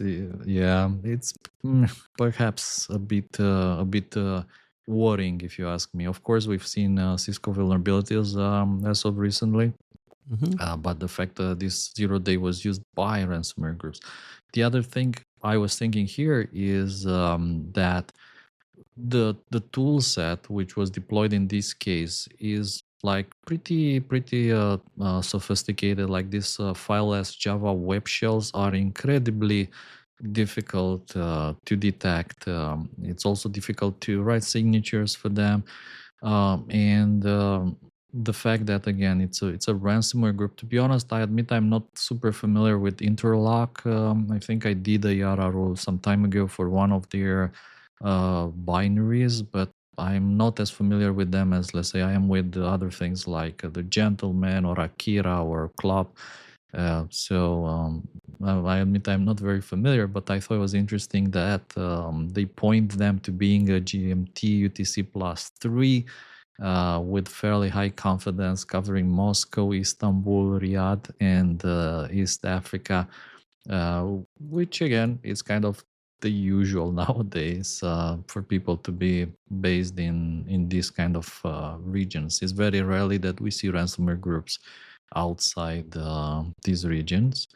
But it's also interesting how they were able to put this temporal analysis in the UTC plus 3 zone. Interesting. Juanito, did you get a look at this? Did we get IOX? Kostin, you speak to the IOX, man. I speak to the this is a you question. I read it. I didn't check the IOX. There's a lot of IOX in there. I didn't have time to actually start looking at the specific tools that they talk about. In particular, I meant the hashes they shared in there, like the screen locker observed in March 2026. So super fresh stuff. I didn't have time to play with that. But there's a lot of IOX, a lot of signatures like JA3 signatures they're sharing, and IP addresses and host names that you can use again for detection, pivoting, and trying to find more. I think there's definitely a need to keep an eye on this ransomware group in the future, because if they deployed the 0-day once, it means that they'll probably be able to do that again. What's the advice for people running these things on their boxes? Apply patches. Cisco did ship patches for this vulnerability. Yeah, but being used as a 0-day means that you'd probably get compromised like before the patch was available, right? So what is the post-incident? My advice is always the same. Focus on detection, log everything, make sure that logging works, that you have remote syslog configured with these devices, and that you can actually keep an eye on the alerts. Typically, when one of these devices they get targeted, the attackers usually trigger a lot of alerts. So from pretty much all the ransomware cases I worked on during the last couple of months, in every single case, logs were full of signs that something bad is going on. Windows Defender, like triggering, yelling, like, help me, like ransomware detected to Mimikatz, Power Cats, whatever.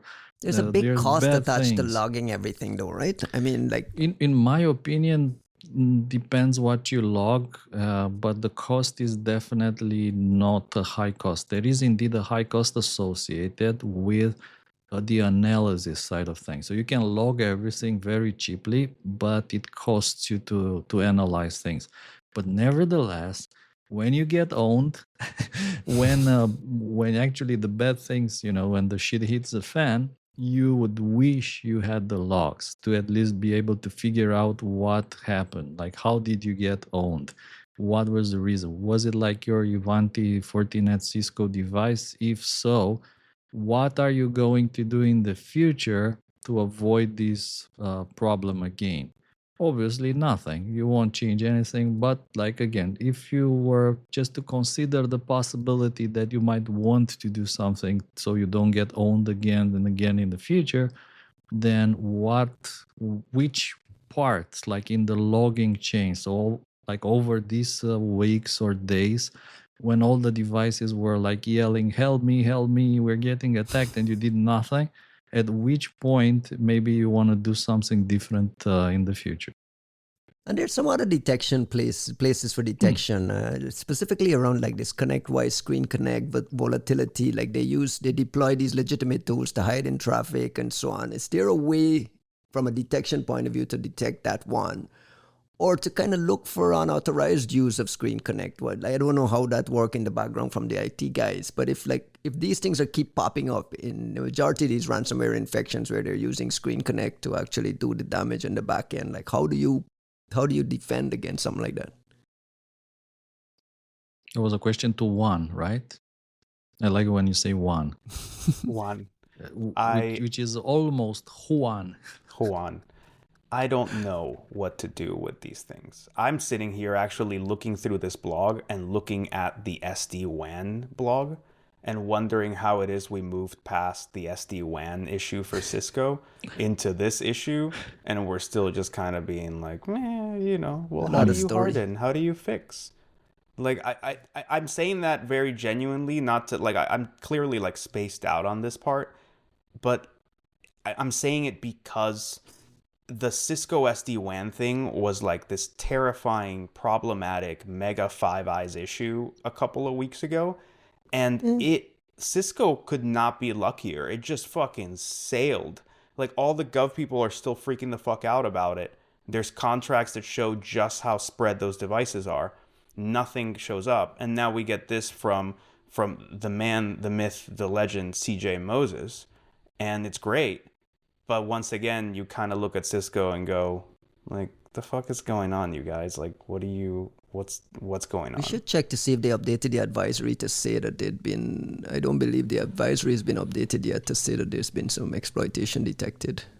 Shout out to CJ Moses. At the same time, shout out to our friends at CISA. We got guidance from CISA around this Microsoft Intune Handala Striker incident, the wiper incident that we talked about at length last week. We got guidance from CISA on, how to go about locking down. Do you mean the same CISA that I suggested that it's probably about the time they write something about Iran? The same CISA. Is it the same CISA, you mean? Yeah, it's got security in the name twice.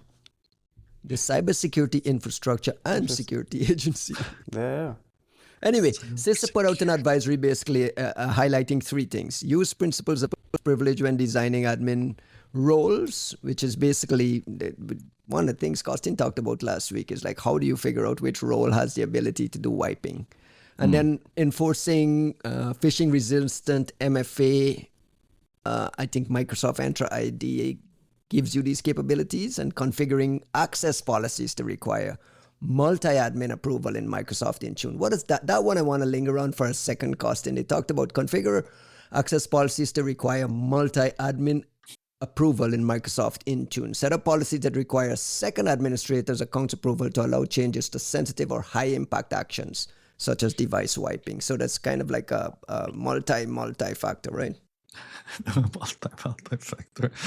What is it like? I'm trying to remember how we call this in the magic money world, when you have this like a wallet with multiple people that need to approve the transaction, like multi-signature wallet. So it's like a multi-sig MFA, where MFA is multi-factor authentication, not motherfucker. But it makes sense though, right?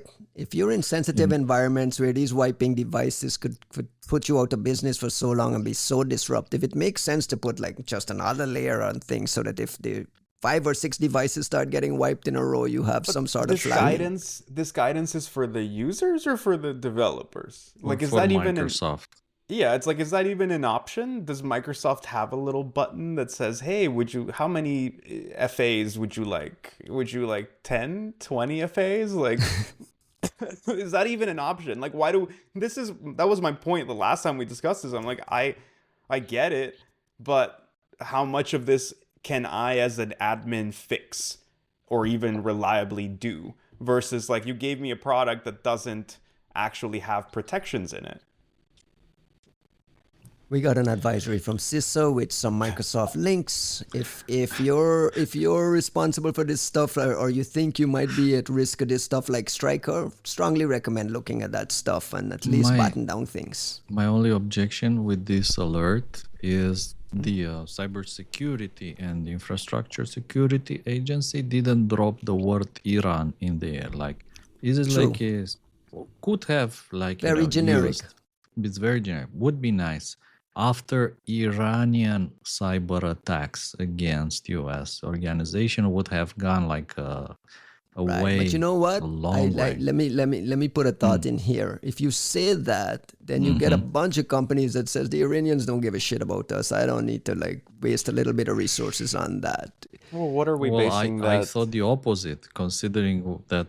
Yeah, there's a war with Iran at the moment. Everyone would immediately, let's say, pay attention to this alert because it mentions Iran in the title. So that would make it, like, in my opinion, even more relevant and people will have to pay even more attention to it.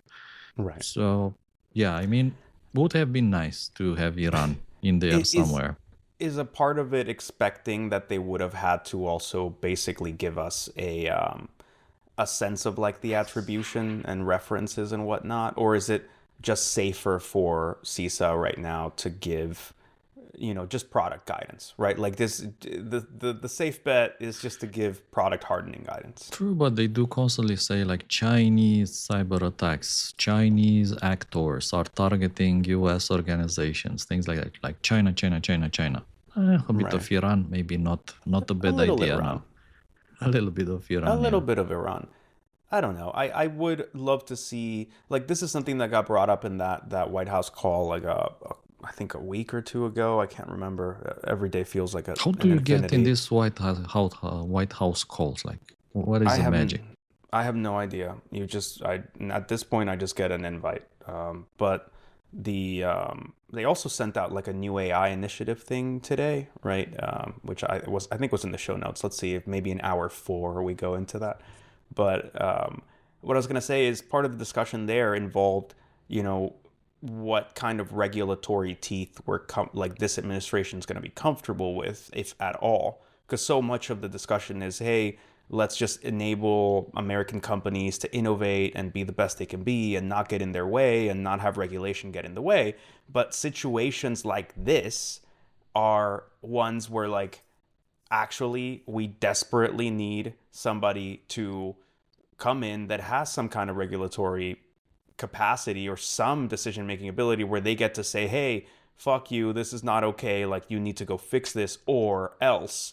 And if you combine this with the ProPublica story we just got, then we're in a pretty scary fucking place when even FedRAMP now, which was, I think, fairly rubber stampy to begin with, is now also in like a clear sense just not even fucking trying. Just, oh yeah, no, we can even show you how not in compliance you are because you haven't even given us the materials to know if you're even in compliance in the first place. But we let you worm your way into everything and now we can't rip you out. It's like too dug in to eject or something was the line in that article. And you go, well, let's pivot quickly to the ProPublica article by Renee Dudley with research from Doris Burke. I wanted to shout out these folks because this is very, very deeply well-reported story. ProPublica investigation basically finding that FedRAMP authorized Microsoft GCC high cloud product for sensitive government use, despite reviewers concluding they had quote-unquote lack of confidence in the security posture. One reviewer called the package a pile of shit. I mean, that's an actual quote. But deeply in the story, some of the reporting, Microsoft spent nearly 5 years unable or unwilling to provide basic data flow diagrams showing how encryption protects data in transit, the kind of documentation like Amazon and Google and these guys routinely provide. But the biggest part, the big standout in here is that this authorization happened anyway because this GCC high had already spread across federal networks, DOJ, Department of Energy, Department of Defense during this review period. And rejection would have been rejecting it would have been operationally impractical. But we rely on FedRAMP. So what is this? Juanito, you've raised this issue around FedRAMP and the relevance of it. What do we make of this? We can't rely on FedRAMP. We've never been able to properly rely on FedRAMP. It's always been a bit of a rubber stamp. It's better than not having it. But the scary part of it all was, if the whole point of FedRAMP was you're forcing a certain level of security compliance in order to get one of the biggest customers on Earth, if not the biggest customer on Earth. And that was the incentive, right? Like FedRAMP, we might be discussing it as a bit of a rubber stamp, but it wasn't easy to get. Like, you needed to go through a lot of bullshit to get FedRAMP certified and FedRAMP high and so on and be able to serve the government. And I think I don't think that's a bad thing, right? Like, you should have to meet a certain level of standard to provide technical solutions to the government. What's baffling is the idea that some companies can just fly in the face of it, right? Doesn't fucking matter. B, it wasn't a good standard to begin with, but C, now you're saying that the only lever we had, which was, well, the government's not going to buy your shit, is gone by virtue of the kind of feel-good bullshit that we've been getting from Microsoft since the beginning of the Ukraine war and a bunch of other things where it's like, oh, yeah, you need this? Oh, don't worry, we're giving it to you for free. Oh, you want the logs and the whatever? Oh, yeah, no, it's okay, we gave it to you for free. And in reality, what were you doing? It's like, oh, no, just become dependent on this thing, and that way you can't rip and replace it ever. Yeah, you're never going to be able to rip and replace it, and we are literally selling you something we know does not meet the standard you require it to meet. We're just going to stonewall you until it's too dug in, and then whatever, bro. Like, what are you going to do about it? But it's even worse than that, right? Like, there's conflicts of it. If you read, I encourage people to read this. I'll put the link to the notes here. It's like major conflict of interest throughout. Third-party security assessors are hired and paid by Microsoft. Coalfire and Kratos privately told FedRAMP they couldn't get sufficient information from Microsoft. It just, the entire process is just so ugly and like, it's scummy, it's shitty, it's indefensible is what it is. It's indefensible, and we've been seeing it coming down. I mean, first of all, shout out to ProPublica. Their work has been phenomenal. Like, they've been the ones kind of digging into a lot of these stories and bringing in some pretty great scoops. But what they've been showing continues to be this like deeply seedy and troubling thing of, you know, what are you going to do about it, bro? Like, that's the scariest part of this. It's simply, you know, we're watching something that is, I mean, it sure looks to a lay person who is not a lawyer and has no idea, but like this, I mean, saying breach of contract is putting it very kindly, very mildly, not to say, is there criminality to it, right? Like, at what point do you look at this and go, okay, right? Like, you know what the requirements are. You know that you don't meet them. And you are literally stonewalling, not giving anybody the materials that apparently Amazon and Google give the government all the time, regularly, without issue. And then apply a pressure campaign in the background. In addition to the stonewalling, it's like when FedRAMP tried to kill the review in October 2023. There was a Microsoft liaison called John Bergen who recruited the Department of Justice CIO Melinda Rogers to pressure FedRAMP at an in-person confrontation. So it's, in addition to all of that, it's all the lobbying, it's all the grimy Washington, D.C. stuff that we all love. That's given us this security theater. Kostin, do you have a thought from Europe? Do you guys have an equivalent of what this FedRAMP is? What is FedRAMP? It's like the Federal Acquisition Program, right? Something like that.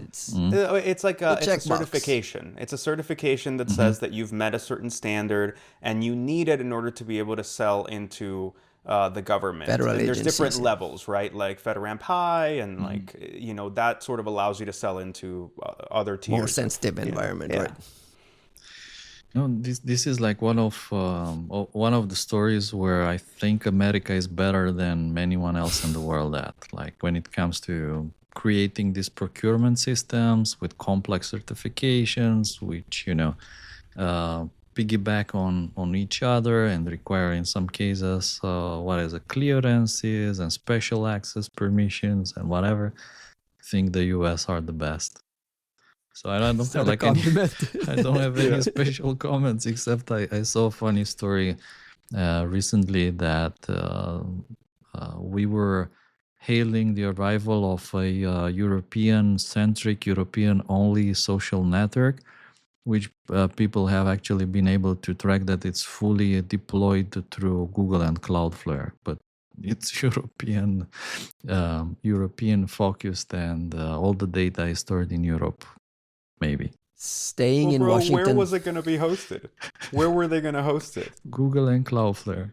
Yeah, but where, like, if it wasn't American companies, like, where were they going to host it? Where were they going to be able to scale up this European social network?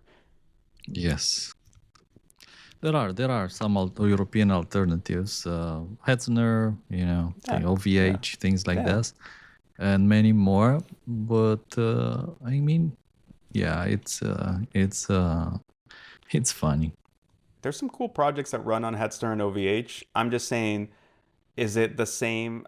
I don't know. I'm genuinely asking, but like, is it the same sort of like turn a knob, scale, mega corporate, like we're gonna build a Facebook on top of this type thing? And my guess is no, right? Like, which is to say, I once again turn to the European, regulators and all the, not the European mind. I could never speak for the European mind, but all of this grandstanding around, oh, we're going to have this thing, it's Europe owned. You go, look, I respect you if that's what you want to do. I respect that you want to do it, but like, do a job, right? Like, you're going to tell me that you're going to have something like what we have. Okay. It takes a lot to produce that. And I think you can do it. I respect you for wanting to do it, but like, do it. You know what I mean? That don't just fucking slap a coat of paint on some American shit and then go, look, it's so European. You go, okay, cool. Built on regulation, right? Speaking of regulation, can I pivot to the next story? Yeah, I just want to say you're in a one rush. thing. You seem to be in a rush here. All my friends have a server at Hetzner, like all my all friends. The cool kids have all the cool kids. They all go to Hetzner and buy one of these secondhand, like used, like new servers for $30, $50, with a lot of storage, and they just use them, or just keep them. The White House today issued a national policy framework for AI with some legislative recommendations. It's the usual, gov kind of policy language at the very top. The big one that stood out for me in here is this attempt to preempt state laws. And you mentioned regulation, stop states from regulating AI development. This framework, this thing provides that you cannot penalize developers for third-party misuse, cannot burden lawful AI use beyond what applies to non-AI activity, and so on. Juanito, is this something? Is this nothing? Is this just empty words? What do you make of this new document from the White House? I mean, I'm not sure in the sense of I've had like no time to process it, right? Like we got it maybe like 30 minutes before the recording started, but in some ways it's not entirely unexpected. Like we have been told that, especially the part about like federal versus state regulation, like that's something that's been in the works forever. Like it's been discussed quite openly. It's a David Sachs push, it's right? a David Sachs push. But also, like, if you remember how I was talking about the Anthropic versus Pete Hegseth situation, right? It was based on thinking about things like this, where you go, this administration is very focused on enabling certain kinds of outcomes by like empowering the AI labs to be able to just sail through and move fast and break everything, but move very fast, which is why the whole Anthropic versus Department of War thing was so ridiculous and so insane, because it was the definition of cutting your nose to spite your face on so many levels, right? And one of them being like, look, you're willing to come out as the federal government and basically like shank the 50 states and say, hey, you guys don't get to enact any kind of regulation. And frankly, I think for a good reason. Like, I'm not saying this is a good outcome, but I think there's a good reason, precisely because we're coming off of a ragging on Europe story into the idea of like American regulation of AI. The alternative is worse. I'm not saying this is good, but I'm saying the alternative is worse, which is you start to get every country, bumpkin, state, and country deciding that they are going to come up with the way that AI can be used and applied and what companies can do and whose liability is what. And all of a sudden you're sitting there going, hey, I just wanted to start a company that uses AI to, do whatever, fix plumbing effectively. And now I need to get this license, and I need to get this, and I need to get past this regulation, and I can only use this thing, and I have to fix my pricing this way, and I'm liable if this and that happens. And you go, well, fuck this, right? Like, why would I start this company? The amount of pain, cost, expense, and like the upside is just not there.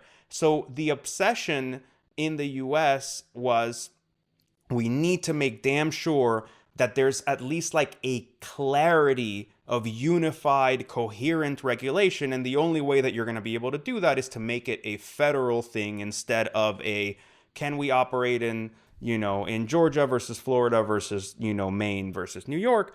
The problem, once you get past that, like, I do agree that we should have a unified, clear, single regulation and not make it broken up by states. I agree with that. The question then becomes, well, what is the regulation, and is there any teeth to it? Is there any to it? I mean, we've seen it being ripped apart on all the older things coming. I need more time to like sit with what's actually in here and think about the implications than like having read it in like 3 minutes. But it really does seem pretty like piece of cakey for the Frontier Labs. Like, it is kind of giving them a whole lot and like sort of carte blanche. On the copyright stuff as well. I mean, it basically says that this document basically says that it believes training on copyright material does not violate copyright, which is the big theft question that we've been talking about forever. I mean, in some ways, look, and this is not me. Don't take this Drinking as agreement. Don't take this as agreement. Let's just talk. I just want to talk about like what it is, what it effectively enables, or pragmatically sort of what it entails. Look, we've discussed on the offensive side, we've been discussing Sergey Bratis and Winona DeSomber's paper and how excellent it was at sort of mapping out, saying, look, this is what works really well for China. This is what we've got. The two are not the same. How can we possibly operate? How can we compete or protect or contend with a Chinese system that has all of these paths that just like enable all these companies to do all these great things?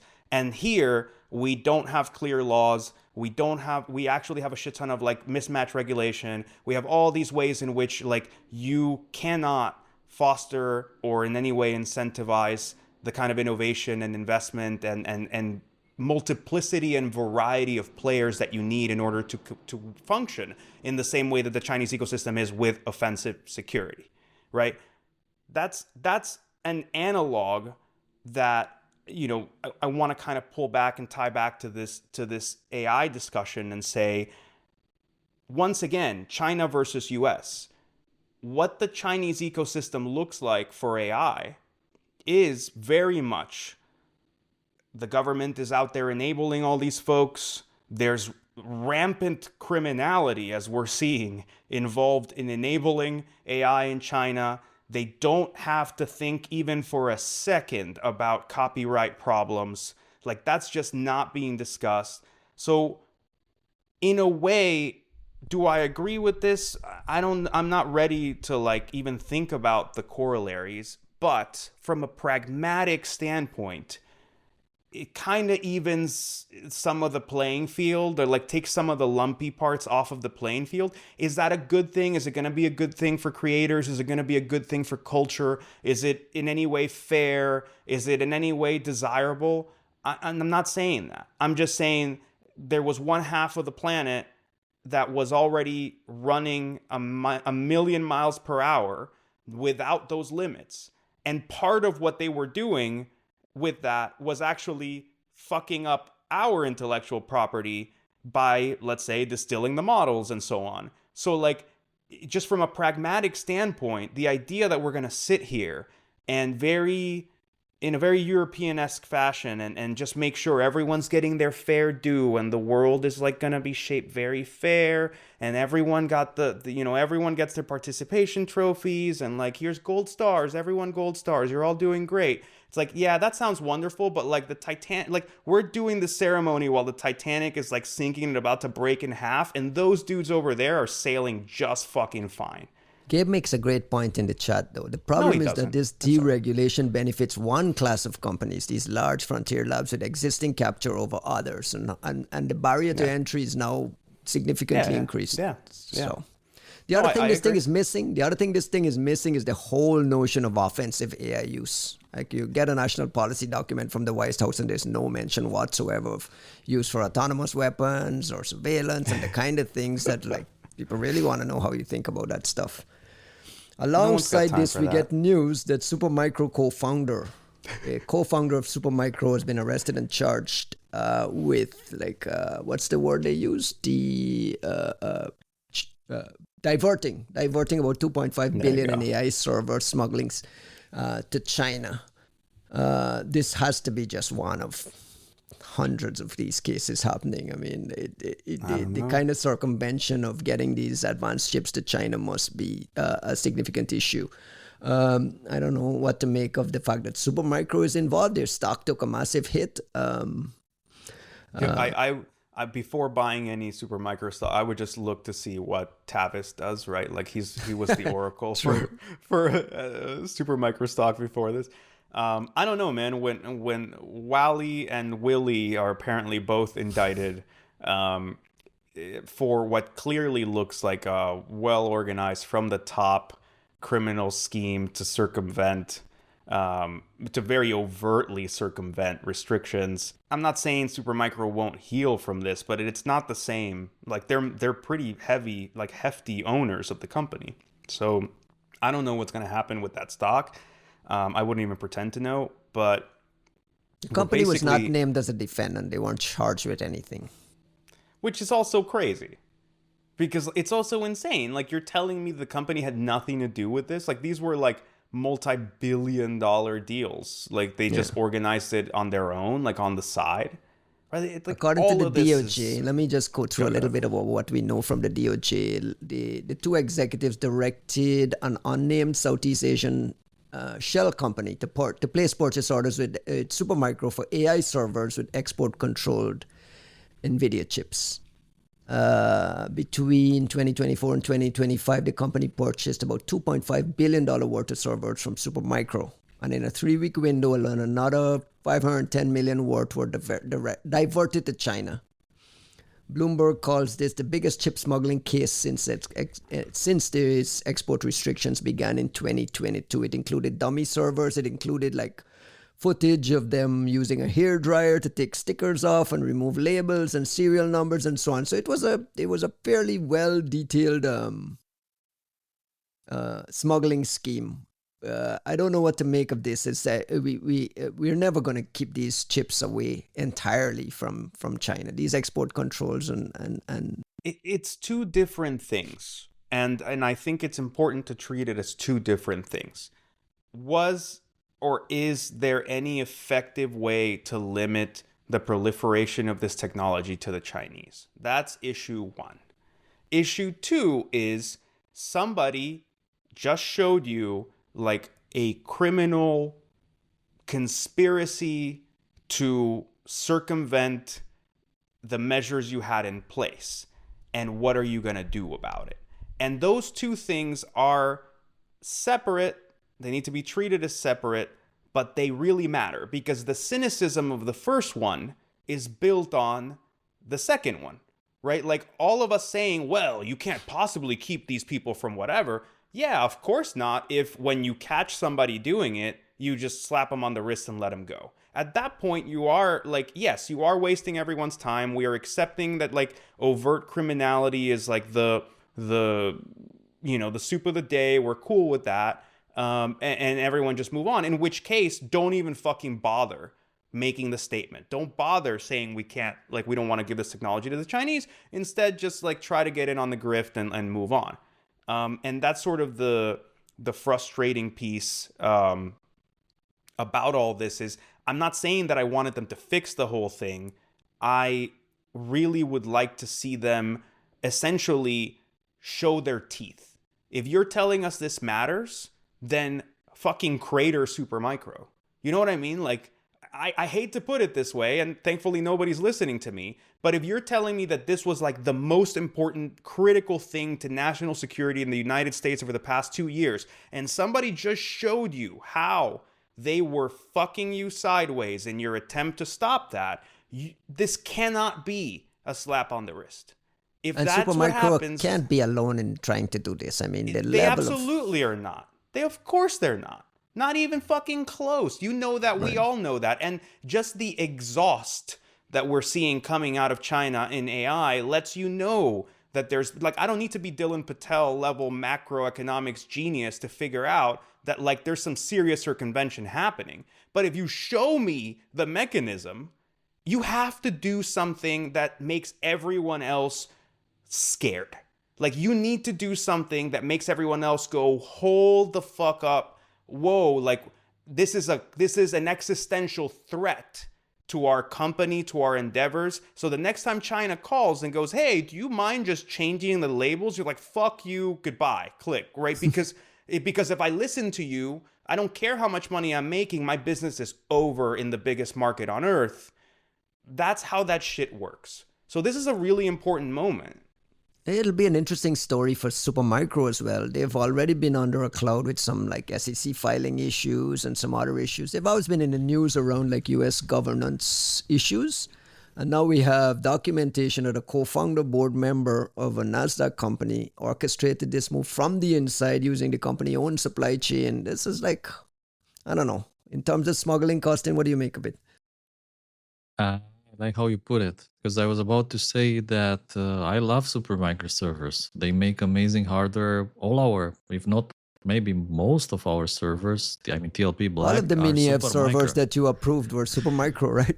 And back in the days, we bought only Supermicro, but the new servers we bought for TLP Black, I just bought like one in January, Supermicro, because we love Supermicro. Not just the prices, but in general the hardware is very good, is very stable.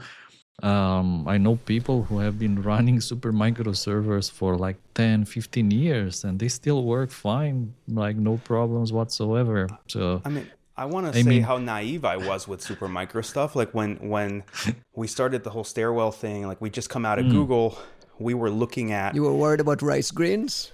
No. Not even close. We were worried about costs and like how we were going to get this thing to run at an appropriate scale without Google infrastructure. And you know how I feel about the cloud, right? So immediately Mike goes, sorry, I'm a little out of breath. What did you ran outside? That's a run to unlock the door. He walked into the door. He didn't There's even stairs, run. Okay? There's stairs. 3 stairs? There's a whole lot of stairs. So the part of the issue is Mike looked at like the Supermicro and how they could essentially quote out servers that were just like flash boxes, like how much NVMe and SSD storage can you put in a box and have this like, you know, malware scanning capability. They were so good. The pricing amortized over 3 years was like incomparable. You couldn't possibly get anything like that from the cloud. And you could just get it and like host it somewhere in Colo and be in a different universe. So I don't want Supermicro to fail. We clearly need things like this, but like frankly, would it make a difference if you took and split the ownership of it? If you had to sell it off, if you find them in some ridiculous capacity, right? Like something has to happen. I'm curious if any of these servers which were being smuggled to China, did they have any American grain of rice in them? That's a question. I mean, I hope so. You fucking hope so. Trackers? Costin is asking the right questions though, right? Costin is asking the right questions. GPS in it? Like what do they have? Dude, fuck the tracking. I just want him to like every fourth operation for like some tensor or whatever, it miscalculates like dramatically. And then just like, but it's only the fourth one. This is the AI Stuxnet.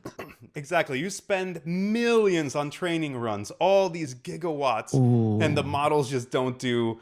Just, you know, they start up well, and then they fucking just flounder. That's the way to go. After 30 days of running, then they start having these subtle errors, but not immediately. Stop giving us ideas. Yeah.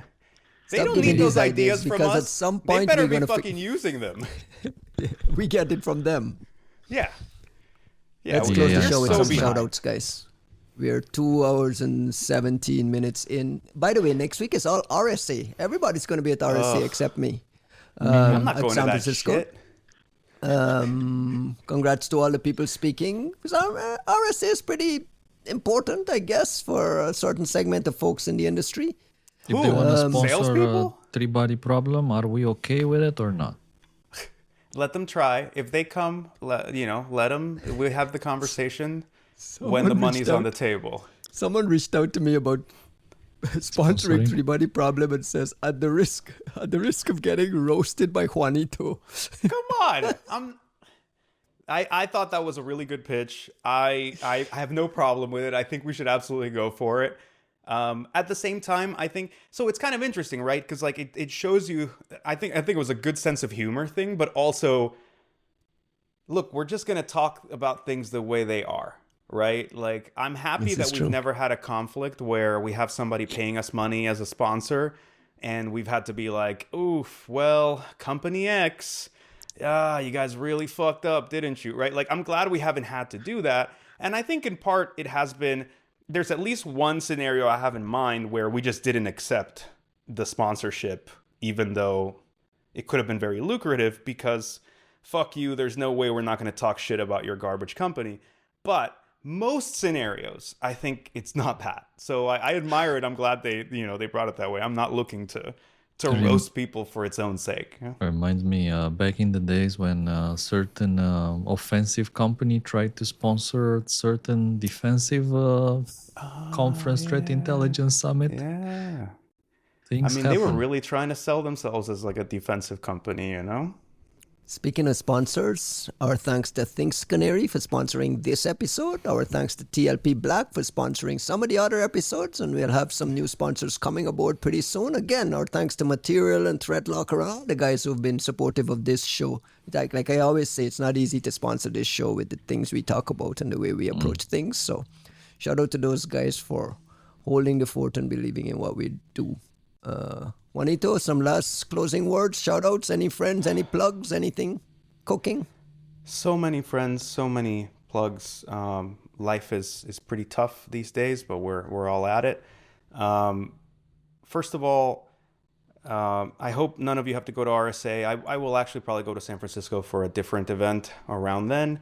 OpenAI, security, reception stuff. I'm not going to RSA. He is going to RSA. Fuck you. I'm not going to RSA. I will fly out there to hang out with Dave Aitel and fly right back. That is literally... Oh, there's an OpenAI secret event? Look at this guy dropping knowledge on this show. If you didn't give Dave so much shit, maybe we'd all be out there. We'd get an invite, right? We'd be recording with Sama, Well, so there's that. For folks who... I hope you can all avoid RSA. If you can't, please hold on to your sanity as best you can and your dignity if that's a possibility. There's a lot of interesting events coming up. Black Hat Asia is coming up in Singapore. I've been plugging Echo Party Miami for a while. Super excited about that. There's some pretty interesting things, in the works, but let me just take a moment to say, and I say it in the context of RSA, which sounds glib, right? Because I just want to joke at how miserable RSA is, but it is. Just take a moment to take care of yourselves, guys. Like the mental health situation for everybody is I think quite rough. The world feels rough. There's wars all over the place. We are, I think, in this constant state of cynicism about what we can Get expect. off your fucking phones, too. I think that this constant on your phone scrolling, keeping you connected to everything. Mute the boomer. There's no getting off your phones. That is, it's a connective tissue of like enhancement of the human being. You're not going to get off your of phone and walk up those stairs 5 times a day. Believe me, your life will be better. It won't. It'll just, anyways, it'll just feel longer, right? My point here is you need to stop and check in with yourselves. And I say this for everybody as much as I say it for myself. Having very recently lost a good friend of ours and one of the best among us, it makes you take some time to just stop and reconsider kind of what we're doing.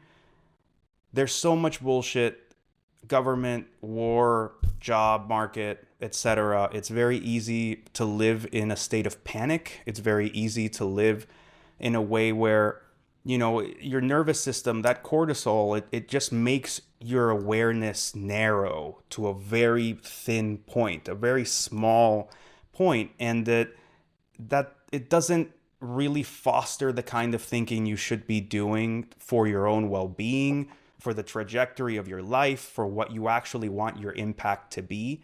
And I hope that you'll take the time, even if it doesn't feel natural, even if it's not easy, not because somebody's telling you to go touch grass or some bullshit like that, but because this is a very definitional moment for all of us to figure out what role we want to play in whatever's coming next. And the only way that that's going to work is if we can just detox a little bit from this like daily poison coming from our phones, coming from the endless scrolls, coming from the endless doom that's coming our way. And look, that stuff is real, and there's a reason we all have to worry about it, and not everyone has the privilege of not looking at it. But just know that it's affecting how much information you take in, and it's important that you take a little time just to lift your head up just a tiny bit and say, if I'm still here in 5 years, where do I want to be? What do I want life to look like? Because if we don't stop and do that, nothing in our worlds, our employers, etc., none of that is ever going to stop and do it for us in any way we'll find satisfying. So give yourself that. Don't bother hiking. You don't need to go outside. It's bullshit. You know, you don't need that. Just take a little time to think. Spend some time with people you care about. Do some shrooms or something. I don't know. Just get some perspective. Great words, except for the knock on touching grass. I'll just add one small thing to this, which is the opposite of what he just said, which is get out of your head and get into your bodies. It doesn't hurt to go out for a walk. It doesn't hurt to put one foot in front of the other. The concept of touching grass is a concept because it works and it's real. Costin, close the show with a Taekwondo message for the folks. Another great person who passed away this week is Chuck Norris. There's a lot of fake people out there, like fake masters. But one thing for sure, Chuck Norris was not one of those. He was not fake. He had the Grandmaster 8th degree in Taekwondo. No, originally he was trained in Tang Sudo, which is another Korean like martial art similar to Taekwondo. And I remember one story that I read that he met Bruce Lee at one of these conferences events, and Bruce Lee was trained in Chinese martial arts, and they don't necessarily deal with all these fly kicks, side kicks. And after the conference, he and Chuck Norris, they spent the whole night in front of their rooms in the hotel. In the hotel in front of their rooms, which Chuck Norris teaching Bruce Lee his famous sidekick. And how this is executed in Taekwondo, in Tang Sudo, how they do it like with precision. And lo and behold, like they do this over and then suddenly Chuck Norris looks at his watch and he says, "Oh my God, it's already 9 a.m. We've been doing this like the whole night." Wow. So I wish to all, to have this passion to learn new things for an entire night, and then in the morning, like just to realize, oh my God, it's 9 a.m. and we've been doing this for the whole night. So I wish you have like the same kind of passion that Chuck Norris and Bruce Lee had learning martial arts in everything you do. That's our show for this week, guys. We'll catch you next week. Have fun at RSA. Take care, guys. Ciao, bye-bye.